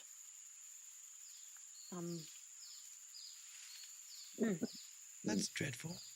Is that what always happens if you don't claim a god? Or they don't No. gods claim you? Do you claim them? It's more like. Explain. Let's say that, well, they're like bounty hunters, I guess. No, that's not right either. Basically, what can happen is that these hags run around, and if there's an unclaimed soul, they take it. And this typically there's some Lovely. in-between stuff that's happening, and then you might get separated into a god afterlife, I suppose. Anyways, it's not good. Not good. But I don't really know how to explain it. It's kind of hard.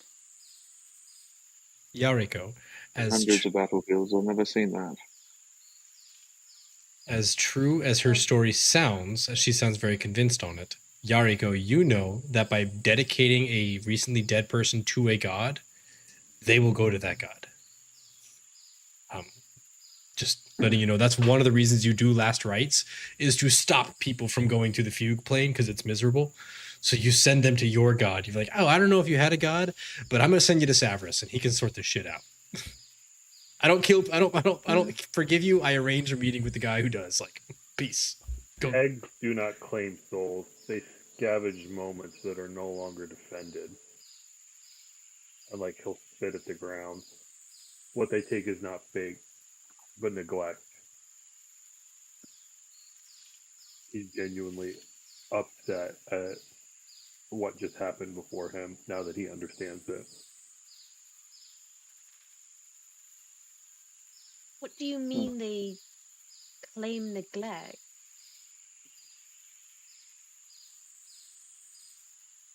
Is that not what I said?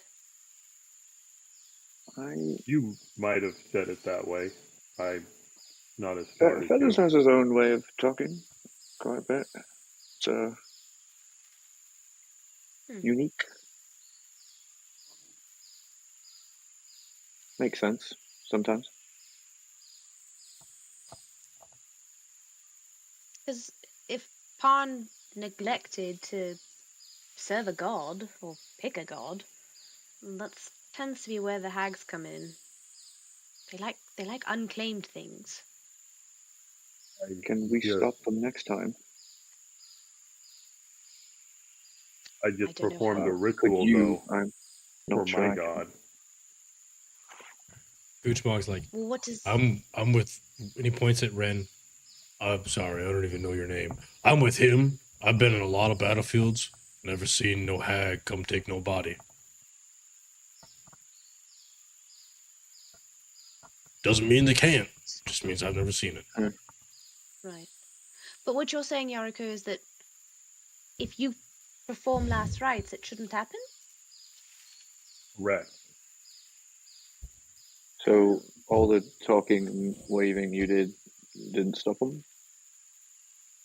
I'm going to talk to my god later and try and figure out what happened, but I am very worried. Huh. If they come back, could you, or well, with your powers and Little Green One, what do you do? Could you stop a hag? And he kind of pulls out this dagger you've never seen him use and slide it back. I don't think I can help with that. I don't think I can either. I have knowledge, but I... Throw a book at it. Yeah, I get it. Okay. It's so dismissive. Love Can it. anyone? And he's just looking. He's starting to understand that like this is not. He doesn't see a lot of effectiveness, including himself from the group. So it's more of an assessing now that You've had context to look at them. Previously, you saw them in the middle of the night being ambushed by goblins. Now you've had a whole day of travel with them, and you've seen them in a couple different instances. You have a knowledge of like, oh, that's how they operate. in that fight, if I recall correctly, it was Yariko killed a few. The cat got real lucky, and then Sage. Was it Sage who killed? Did I see Phoenix or Lorelei fight? Phoenix did not. I think Lorelei healed or inspired, but I don't think they fought. I used inspiration before either of them got there. All they would have seen is me running around with my rapier out, but not doing anything. Nice. Okay. And I haven't seen Phoenix do anything specific to something I would notice about a individual, like abilities or. Phoenix, you cast some spells in the encounter with the goblins. I know you cast magic missile. Not when they were there, though. Okay. Yeah. Because you were down when they were there. Okay. Yeah. So far No, they look. He was up. He just was like, meh. So far they look I'm very not gonna hit civilian to you. The most magical thing you've seen so far is Lady Mirabelle made herself invisible at the word of Keith. Yeah. I think Sage did a ray of frost, and I think that was about it. She had her when you first saw her hair was she was about to use the entangling whatever it was spell, so her hair turned into vines. It was like lashing out at people.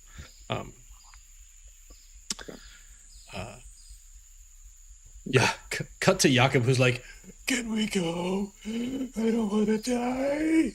Just like laying on the ground. I don't want to die. Don't let him take me. I thought we were resting, so you didn't die. Oh now no, I'm good to go. I want to leave. I want to leave.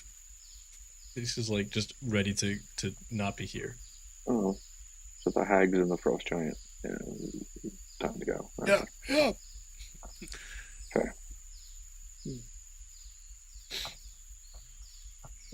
Feathers, you're in front.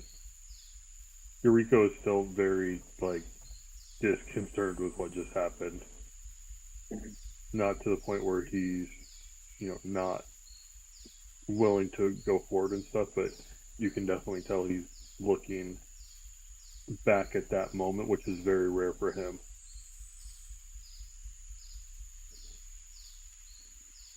Yeah. Do you hear any? We the audience, not we the characters. Do we hear? Are there any mantras that are being are you saying anything to try to remind yourself not to linger in the past or to exist in the present? Or are you just kind of reveling in it?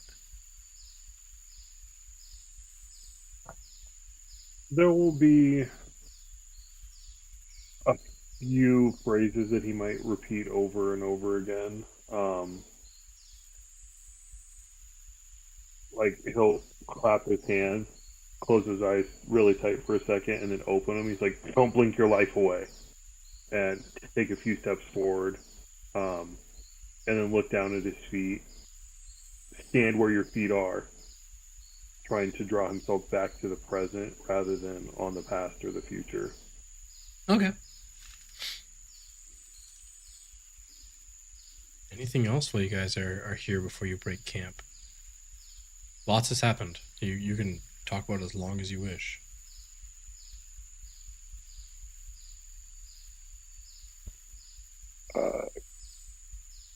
Wren's actually going to walk over to where the cat is sitting on the copper corpse, and like start a conversation, but like a quiet, whispered one. And I would say every couple seconds he'll make some noticeable whispering noise, but then he's like listening for a response. So he's just having a conversation with the cat and getting, I guess, a little frustrated, but kind of an animated whispering conversation. Yeah. I'm gonna watch that happen because I'd like to read his lips. Ooh, I forgot you can do that. Cool. With the cats or mine? Yours. The cat's lips are not saying what I understand. That is a gift. Well, to be fair, the cat's talking in my head. So he's asking what those were, why it screeched, what the light that came out of the corpse was after the cat put its paw on it, and if it knows anything about how to stop that from happening and what happened. Interesting. So he's asking questions and kind of demanding answers and not really getting clear information. So he's like insistently like annoyed. So he's asking more like, you know what I mean, you little shit. And like, I want to know, can I stop it and stop talking about like abstract thoughts? And like he's frustrated that the cat's not giving him very clear answers, and to the point where it just kind of turns around and lays down facing away, and he just throws his hands up. So it was more like he's trying to get information from the cat, and the cat will not tell him anything. You get the sense that that is very normal. Fair enough.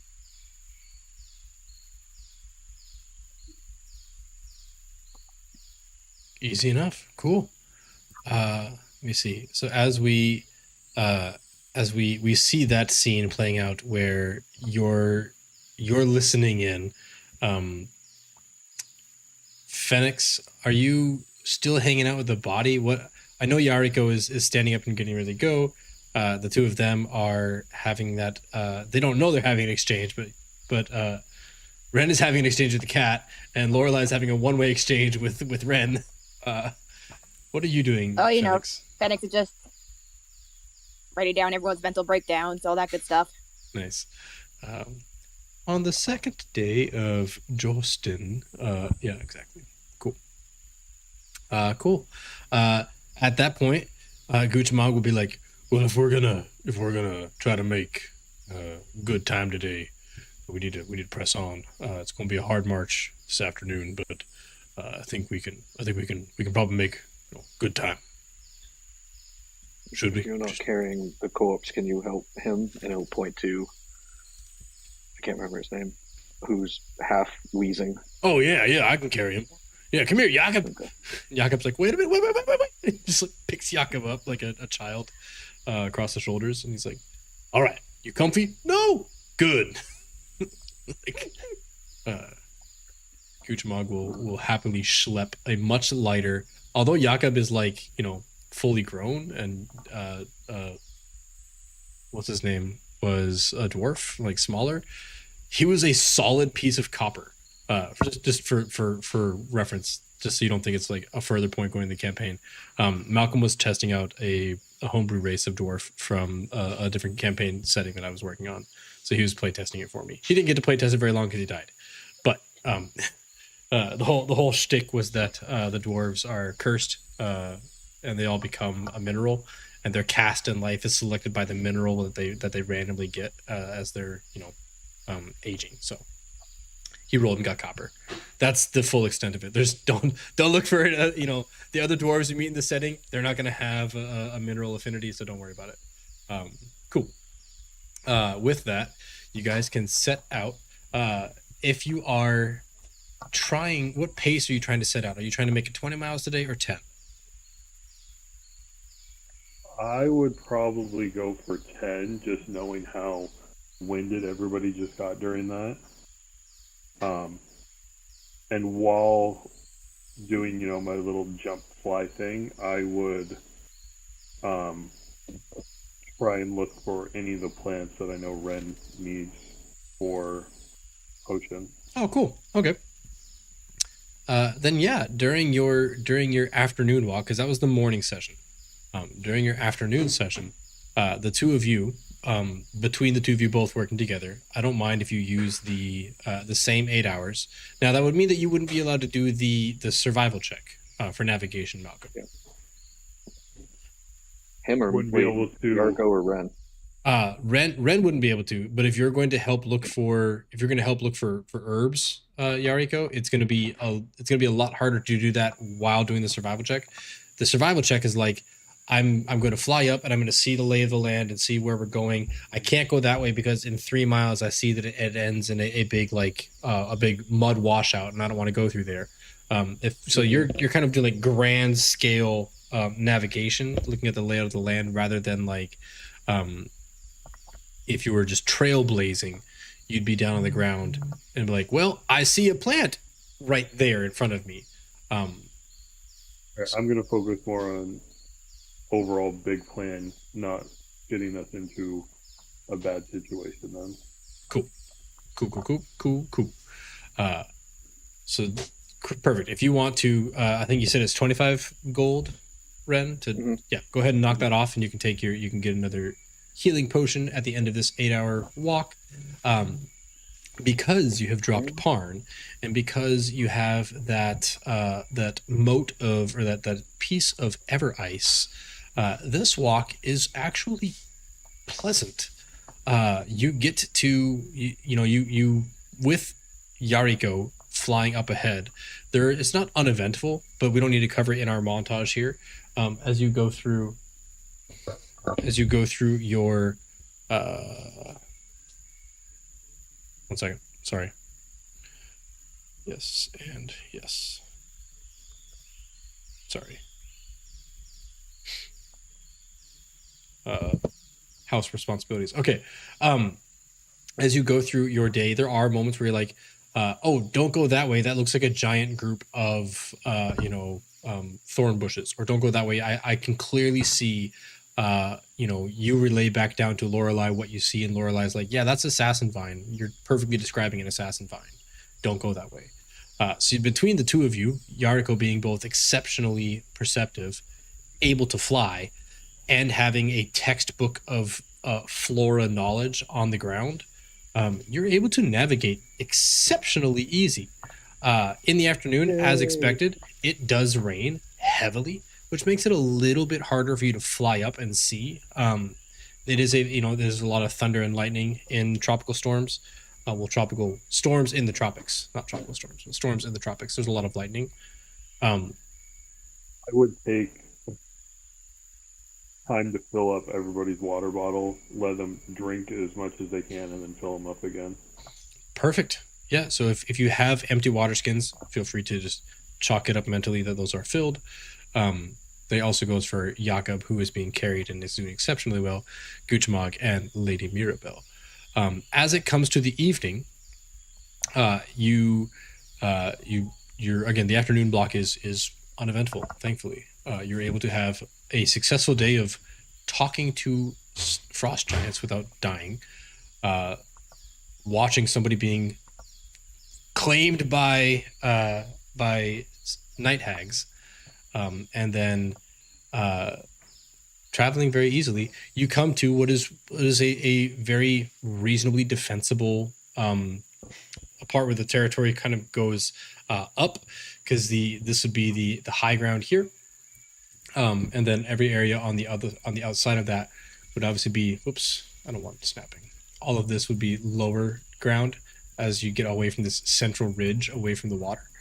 So you kind of come up to the high ground where you can see a little bit farther out. You find a very defensible place for camp. I get that stupid thing off there. I think it's a very lucky. You see that you could go another like 5 miles. Thank you. I said high ground enough times to cue, in my opinion, the single greatest. And people can hate me all you want. The single greatest scene, in recent media. No, it's good. Okay, people hate the prequels. I get it. So, as you sit at the base of this hill, preparing where you could go up, but you decide not to press on, because it is a hill. There's a little bit clearing, so you could see anything coming down from the hill. You could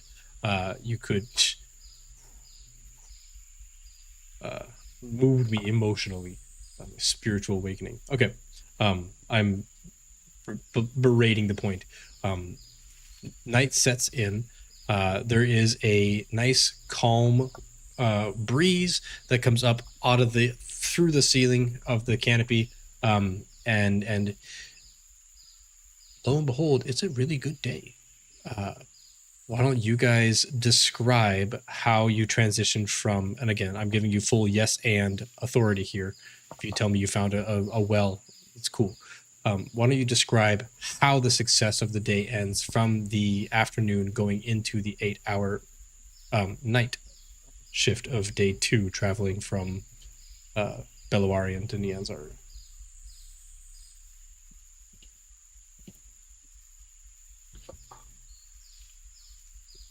I think Wren just kind of goes through his mechanical end of a march approach where he's now set up a fire. He's got a ring of rocks around a kettle hanging from kind of a couple sticks. So he's just kind of started with the preparations. He's wandered around. He's gone over to Yariko for some of the powder, some of the material, and he's just kind of set about it almost mechanically. It's almost a rote habit of his to just, his bedroll's over here, his setup's here, now here's the camp. Now he's just kind of like almost unconsciously at work, kind of just setting things up and arranging to feed the rest of the group once everybody's ready.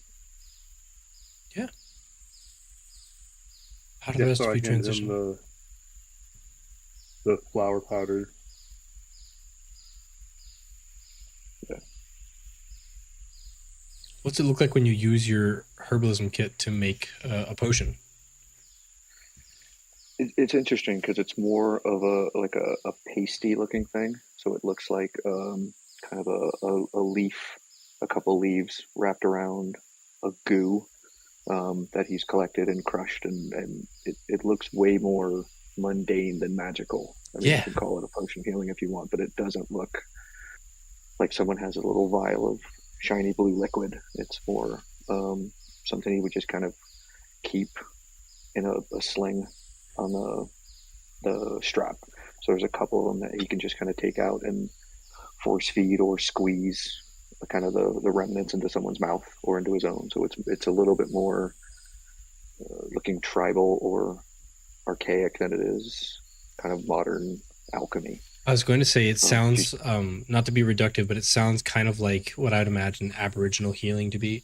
That like, hey, we found a eucalyptus plant and it's not going to taste good, but it's not going to feel good. We're going to put this in, it's going to burn, but it's going to be, it's going to eat away whatever is hurting you.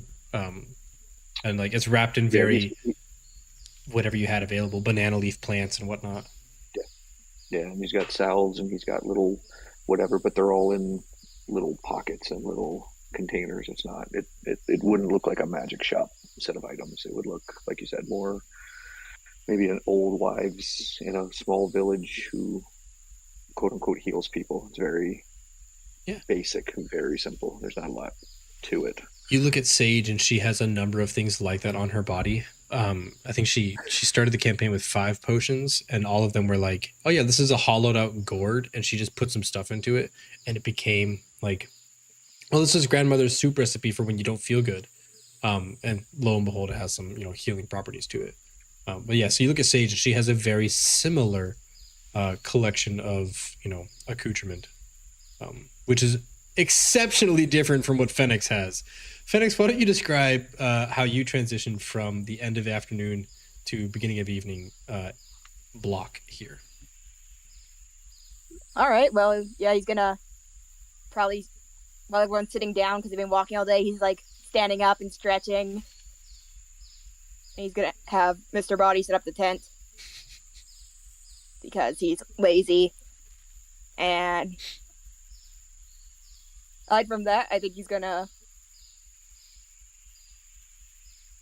really used any potions lately, but if he can find anything interesting that he wants to try and mix together, maybe he'll get out his little contraptions. Yeah. There's always plants that you probably haven't categorized, or there's vibrant plants. I imagine walking through like the botanical gardens down here. I'm like, I have no idea. I've been to this garden 45 times and I've never seen that plant before. And it is too brightly colored for me to have missed it. So it must have popped up overnight. No, I'm just not that observant because there's too much going on.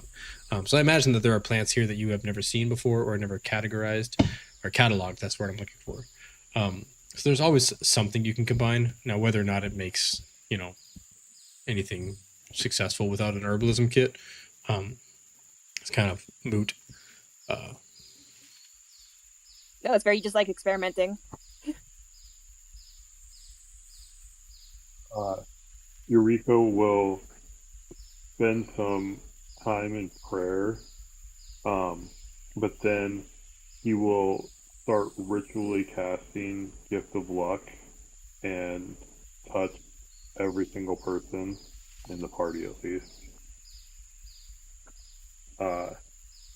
So everyone gets 3 advantage rolls for 24 hours.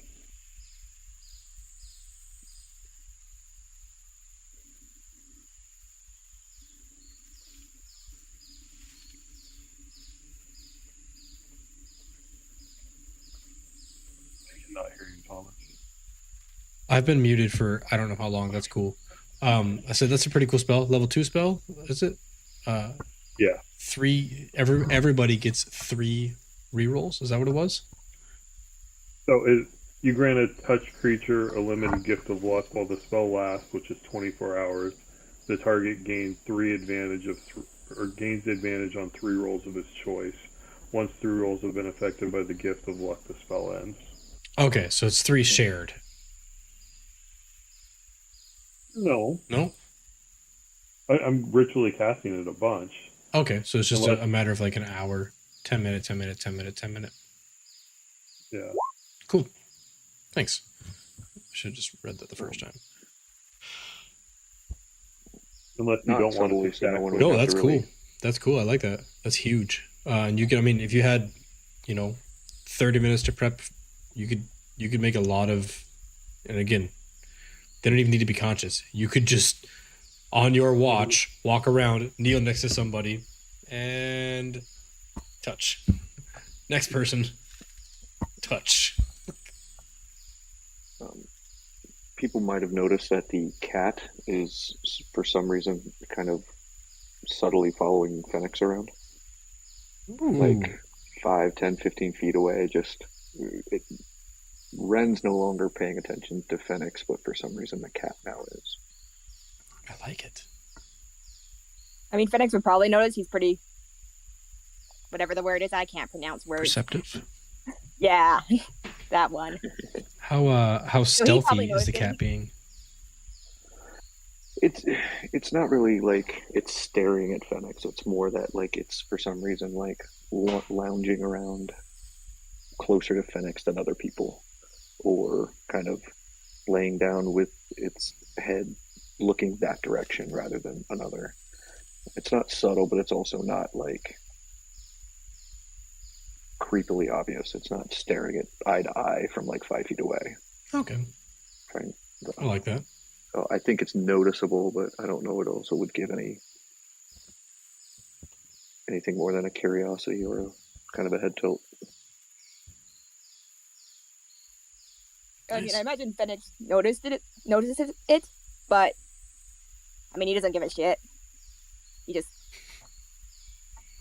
maybe will look over and like wave at it and go back to whatever he's doing.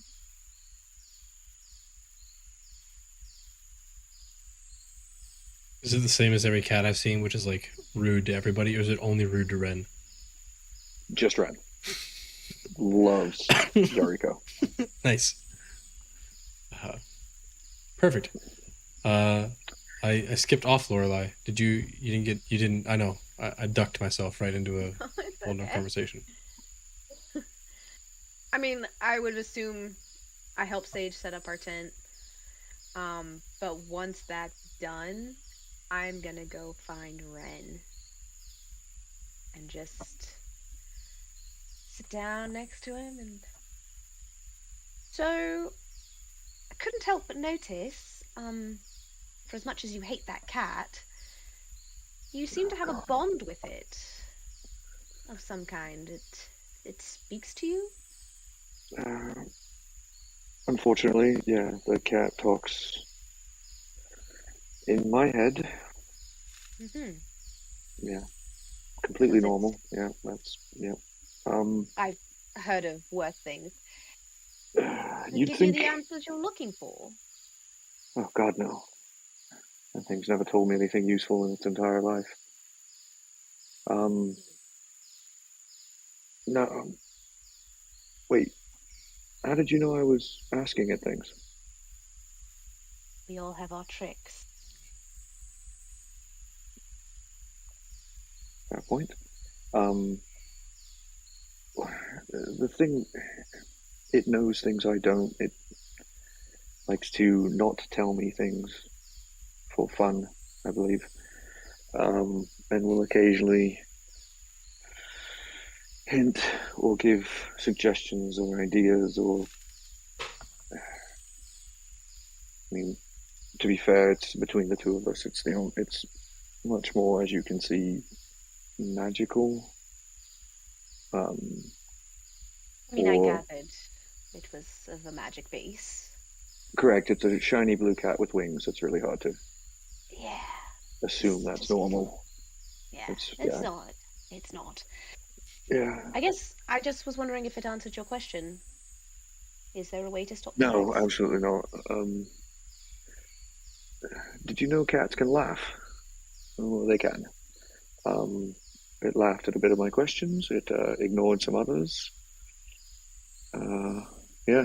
No, it only alluded that it was upset at the whole, what was it, hags they were? Ordeal with the soul. It's the first time I've heard it screech, actually, ever. Oh. I hear it in my head quite a bit, but I think everyone else heard it that time. Little me. A little busy with Oh. a giant. Well, I mean, yeah. why does it with you if you're not its Oh. biggest fan? Dear gods, if you find out, tell me, please. Well, unfortunately, I or- can't talk or- to it. I don't have a lot of money left. If you kill it, you can have my money. I know it's dark. Why would you want to kill it? It's been helpful. Minus answering your questions, it seems Have you- moderately helpful. Have you ever had a cat in your head? No, I can't say that I have. It's just me. And 0 out of 10, don't recommend. Would not recommend. It thinks it's funny. I'll try to go to sleep and I'll hear a screech in my head just as I'm drifting off. Just right at that moment. Yes. No, it From what I know about cats, that's atypical. Not the screeching part, but the waking you up when you're in deep sleep and or Sure, jumping on sure. you right as you're about to sleep. Like, it's a cat thing. Sure, no, I didn't. it just was there one very unusual day. Fellas might remember, it was just there, and then it was still there, and it's still here. And it just never goes away. That's, I don't feed it. I actually don't know if it eats. You can clearly say I'm not very loving to it. And it's still here. And I don't know why. But, yeah. I assume you've asked. Oh, sure. Yeah. And I Okay. tried to shoo it away with sharp things. So it's just Feathers swears it's not a curse, but I can't prove it's not a curse. Bit of a. I see. Yeah. Okay. It's I the just most thought I'd ask. unhelpful helper ever. It helps him all the time. Points right over at Yariko. Loves him.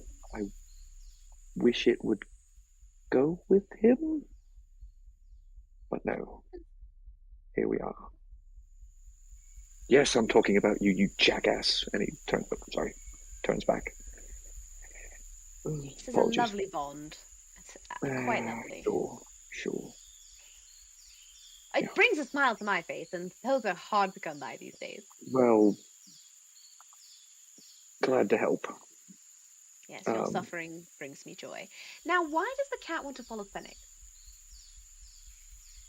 Have you asked that? So I will say wait, how do you know it's following Phoenix? In terms of looks over at the cat. Fucking useless. Sorry. She stealthy, you're a fucking cat. So I'm not sure what that, and he points at Mr. Body, is, or he,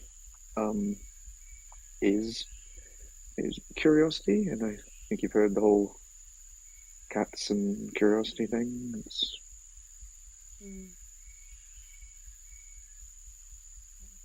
So if it hears my God, again, having a cat in your head is hell.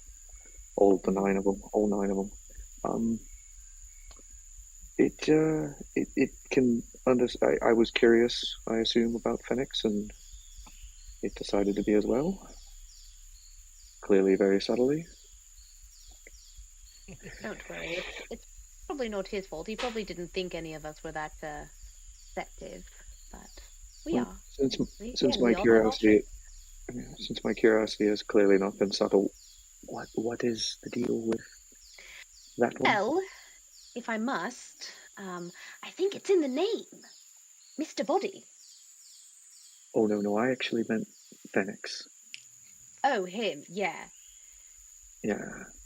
He likes to tinker, but not in the way that one would tinker with metal. Well, kind of. He ripped off part of the dwarf's leg. He kept it. He has it. He's got a fascination with... He took the organs from the tortured item in the tent. He has a fascination with bodies. All parts. Okay. He doesn't discriminate, is what I'm saying. I don't know what he does with it. I've been too disgusted to ask. Thus far, I know you haven't seen it. He has been helpful in a few ways. When we were in the fight on the boat, he was helpful. Can I maybe subtly ask you to pass a message along, please, to Phoenix? Sure. Subtly. Sure. If what he's doing is necromantic, we're going to have a problem. And my job is to get all of you home safely. I will not have a problem not doing my job in that regard for him. Ooh. Oh, that's not subtle at all, is it? No, Okay. no. Just not on my list of condoning behaviors. So, not sure Why? about feathers. Curiosity and cats and all. Sure, Why? sure.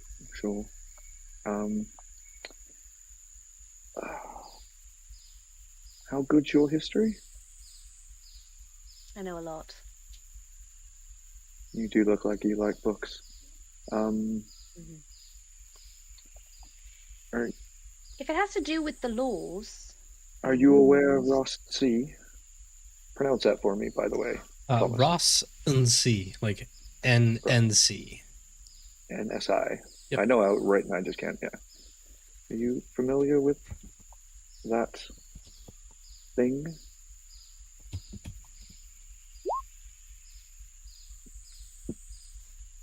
am I familiar with that? I feel No, that one is a bit nobody really writes stories about him. I shouldn't be. Yeah. unfortunately that's not one I've heard of.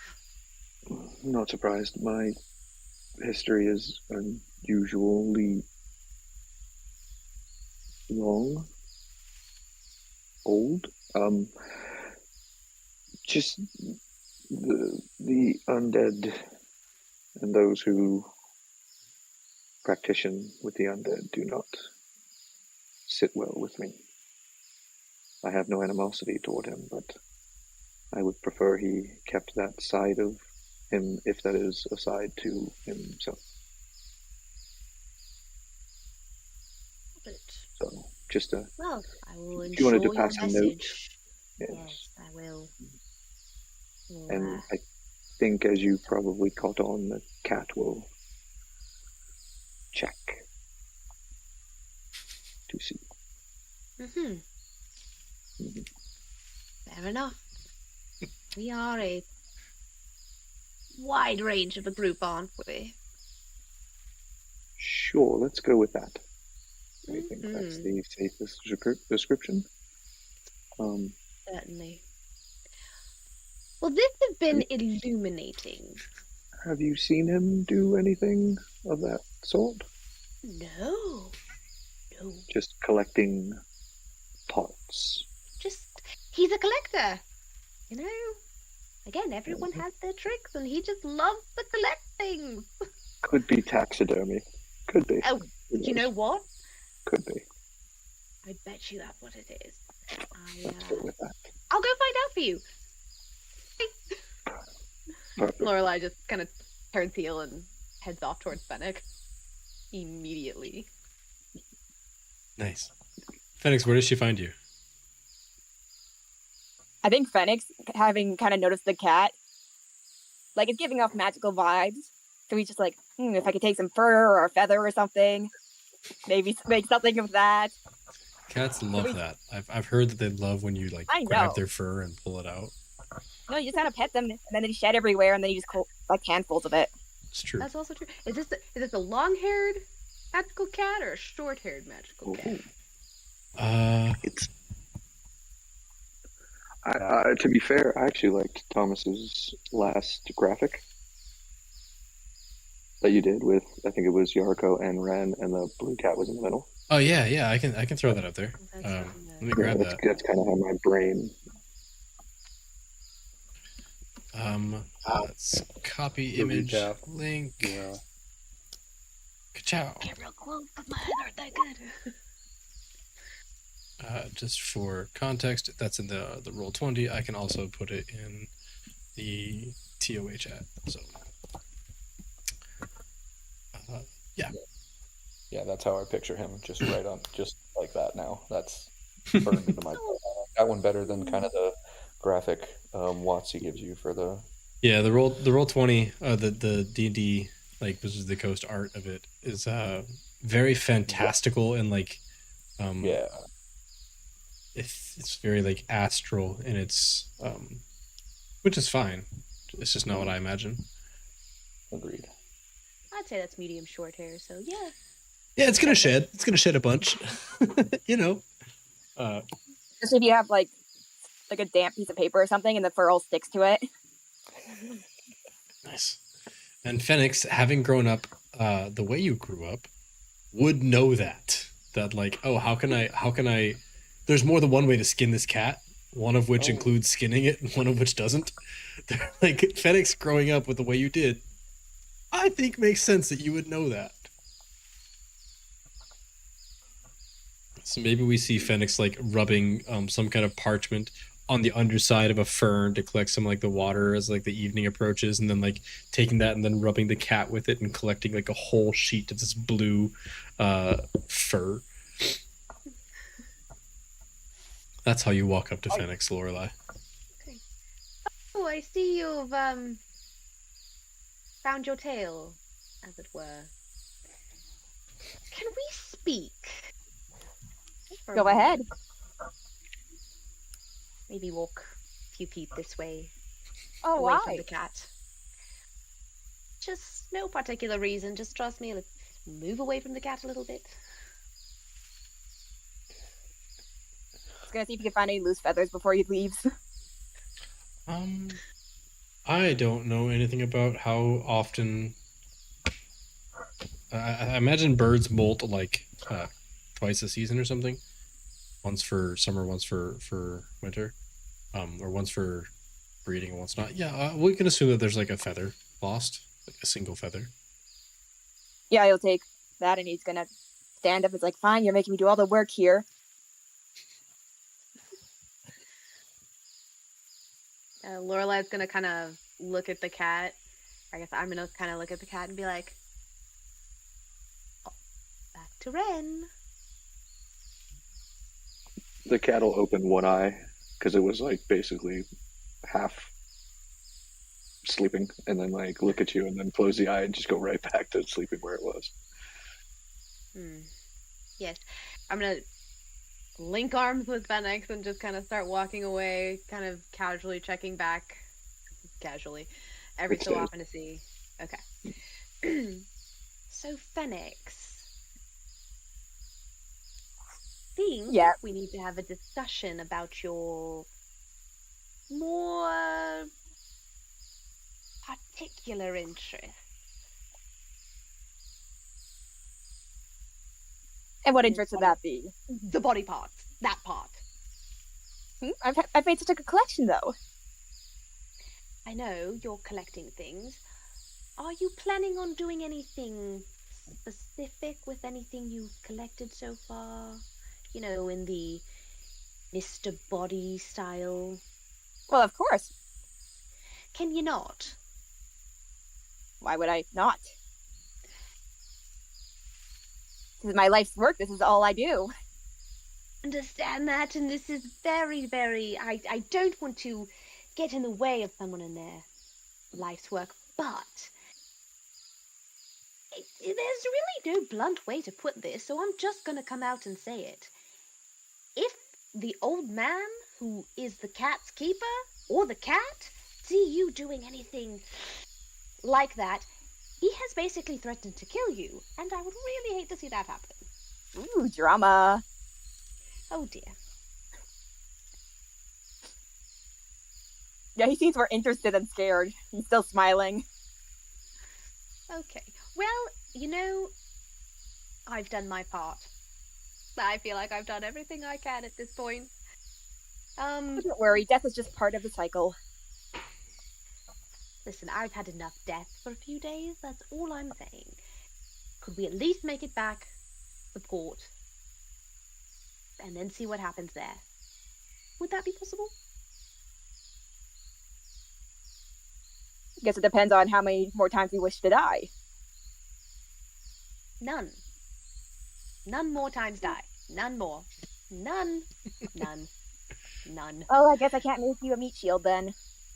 No. I would be a terrible meat shield. No, Let's not be you. honest. I'd make you one, you dumb fuck. Oh, you're making me one. Like to be in front of me. Oh. Well, that changes everything. Still don't do Well, it. you kept saying about how you're gonna take Mr. Body, so I figured I might as well just make one for you to use. It was kind of a joke. Taking Mr. Body. I was trying to be friendly. I don't know. I still would have murdered you. Is this was Valtor's body? Valtor's body was maggot ridden, but yes, they did take pieces of Valtor's body. Oh no, he took the whole thing. He rolled it up like a sleeping bag, and he took it. That's a visual that I want to end on. Perfect. Like Valtor being rolled up like a sleeping bag, maggots included, just like a cinnamon roll of death. With that extra flavor. That's beautiful. I assume that smell is carried with us on our journey. Yeah, it's weird. You dumped the body of Parn, and the smell got worse somehow. It's weird. My tracks. Well then, cool. With 5 minutes left or 4 minutes left, That's a really good thematic place for us to stop, because it gives us a chance to pick up next time, not being in the middle of combat. Not that you're about to enter the middle of combat. I just mean like it's nice to end a pleasant day of adventuring without any death, dismemberment, or injury. So, just rolling people up like a. Listen. Didn't we steal some copper veins as well? So, Yeah, and you watch the soul get grabbed by hags, but like whatever. I meant none of the currently alive party became unalive. Okay. These are all good things. But you just start rolling the live party up like a sleeping bag. It's a qualified success. All right, I take what I can get. Cool. Because we do have 3 minutes left, why don't you all paint a picture of how your group starts their long rest? We've kind of been doing so already, but transition us from this active, the whole party is communicating, to the first moments of like quiet rest we get. How do you set up? I know that you're setting up different parts of your camp. Just paint us a closing picture here. If this, again, I always imagine this is like an anime. Paint us the closing picture as the camera fades away in this session. Yeah, Lorelei, I'll find my way back to Sage. Probably just sit there, have some food, talk amongst the group about what the watches are going to look like, that kind of thing. Okay. Yariko will have flown up to a tree and be perched, kind of chicken like, looking out, occasionally cleaning his feathers. Nice. I've never owned a bird, but I heard that's common. Wren and the damned cat? Wren, once everybody's been fed, is going to kind of go back to that cleaning up process and cleaning out his cooked utensils and kind of settling the fire in to just be kind of embers.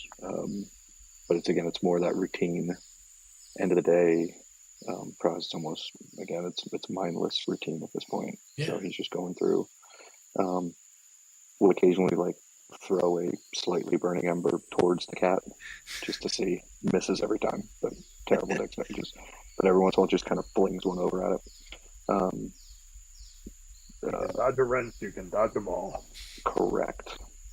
And then the cat will actually fly up and perch with Yariko. Nice. And just kind of looks derisively down at Wren from his perch every time he... I'm with you, but it does not mean I like you or approve of you or anything. Cool. Phoenix? I mean, he's just like, ooh, drama. Like, he is excited. It's gonna be fun. You did your best to dissuade him, and guess what? Excellent. Then the camera go down. The camera will pan out as the Jakob is laying comfortably now because he had basically a whole day of resting on Guchamog. Guchamog, who just we're punctuating the episode as he's like tempering the edge of his blade like he does every night. And Lady Mirabelle is taking off her petticoat and hanging them out to dry on the line as the episode ends on 75-year-old nudist Lady Mirabelle getting ready for camp. So that's the visual. I'd rather end on that visual than the dead body cinnamon roll, dead body maggot cinnamon roll. Cool. Oh yeah, good thing you brought it up again then. Yeah. Yep. Good thing I brought it up again. Cool.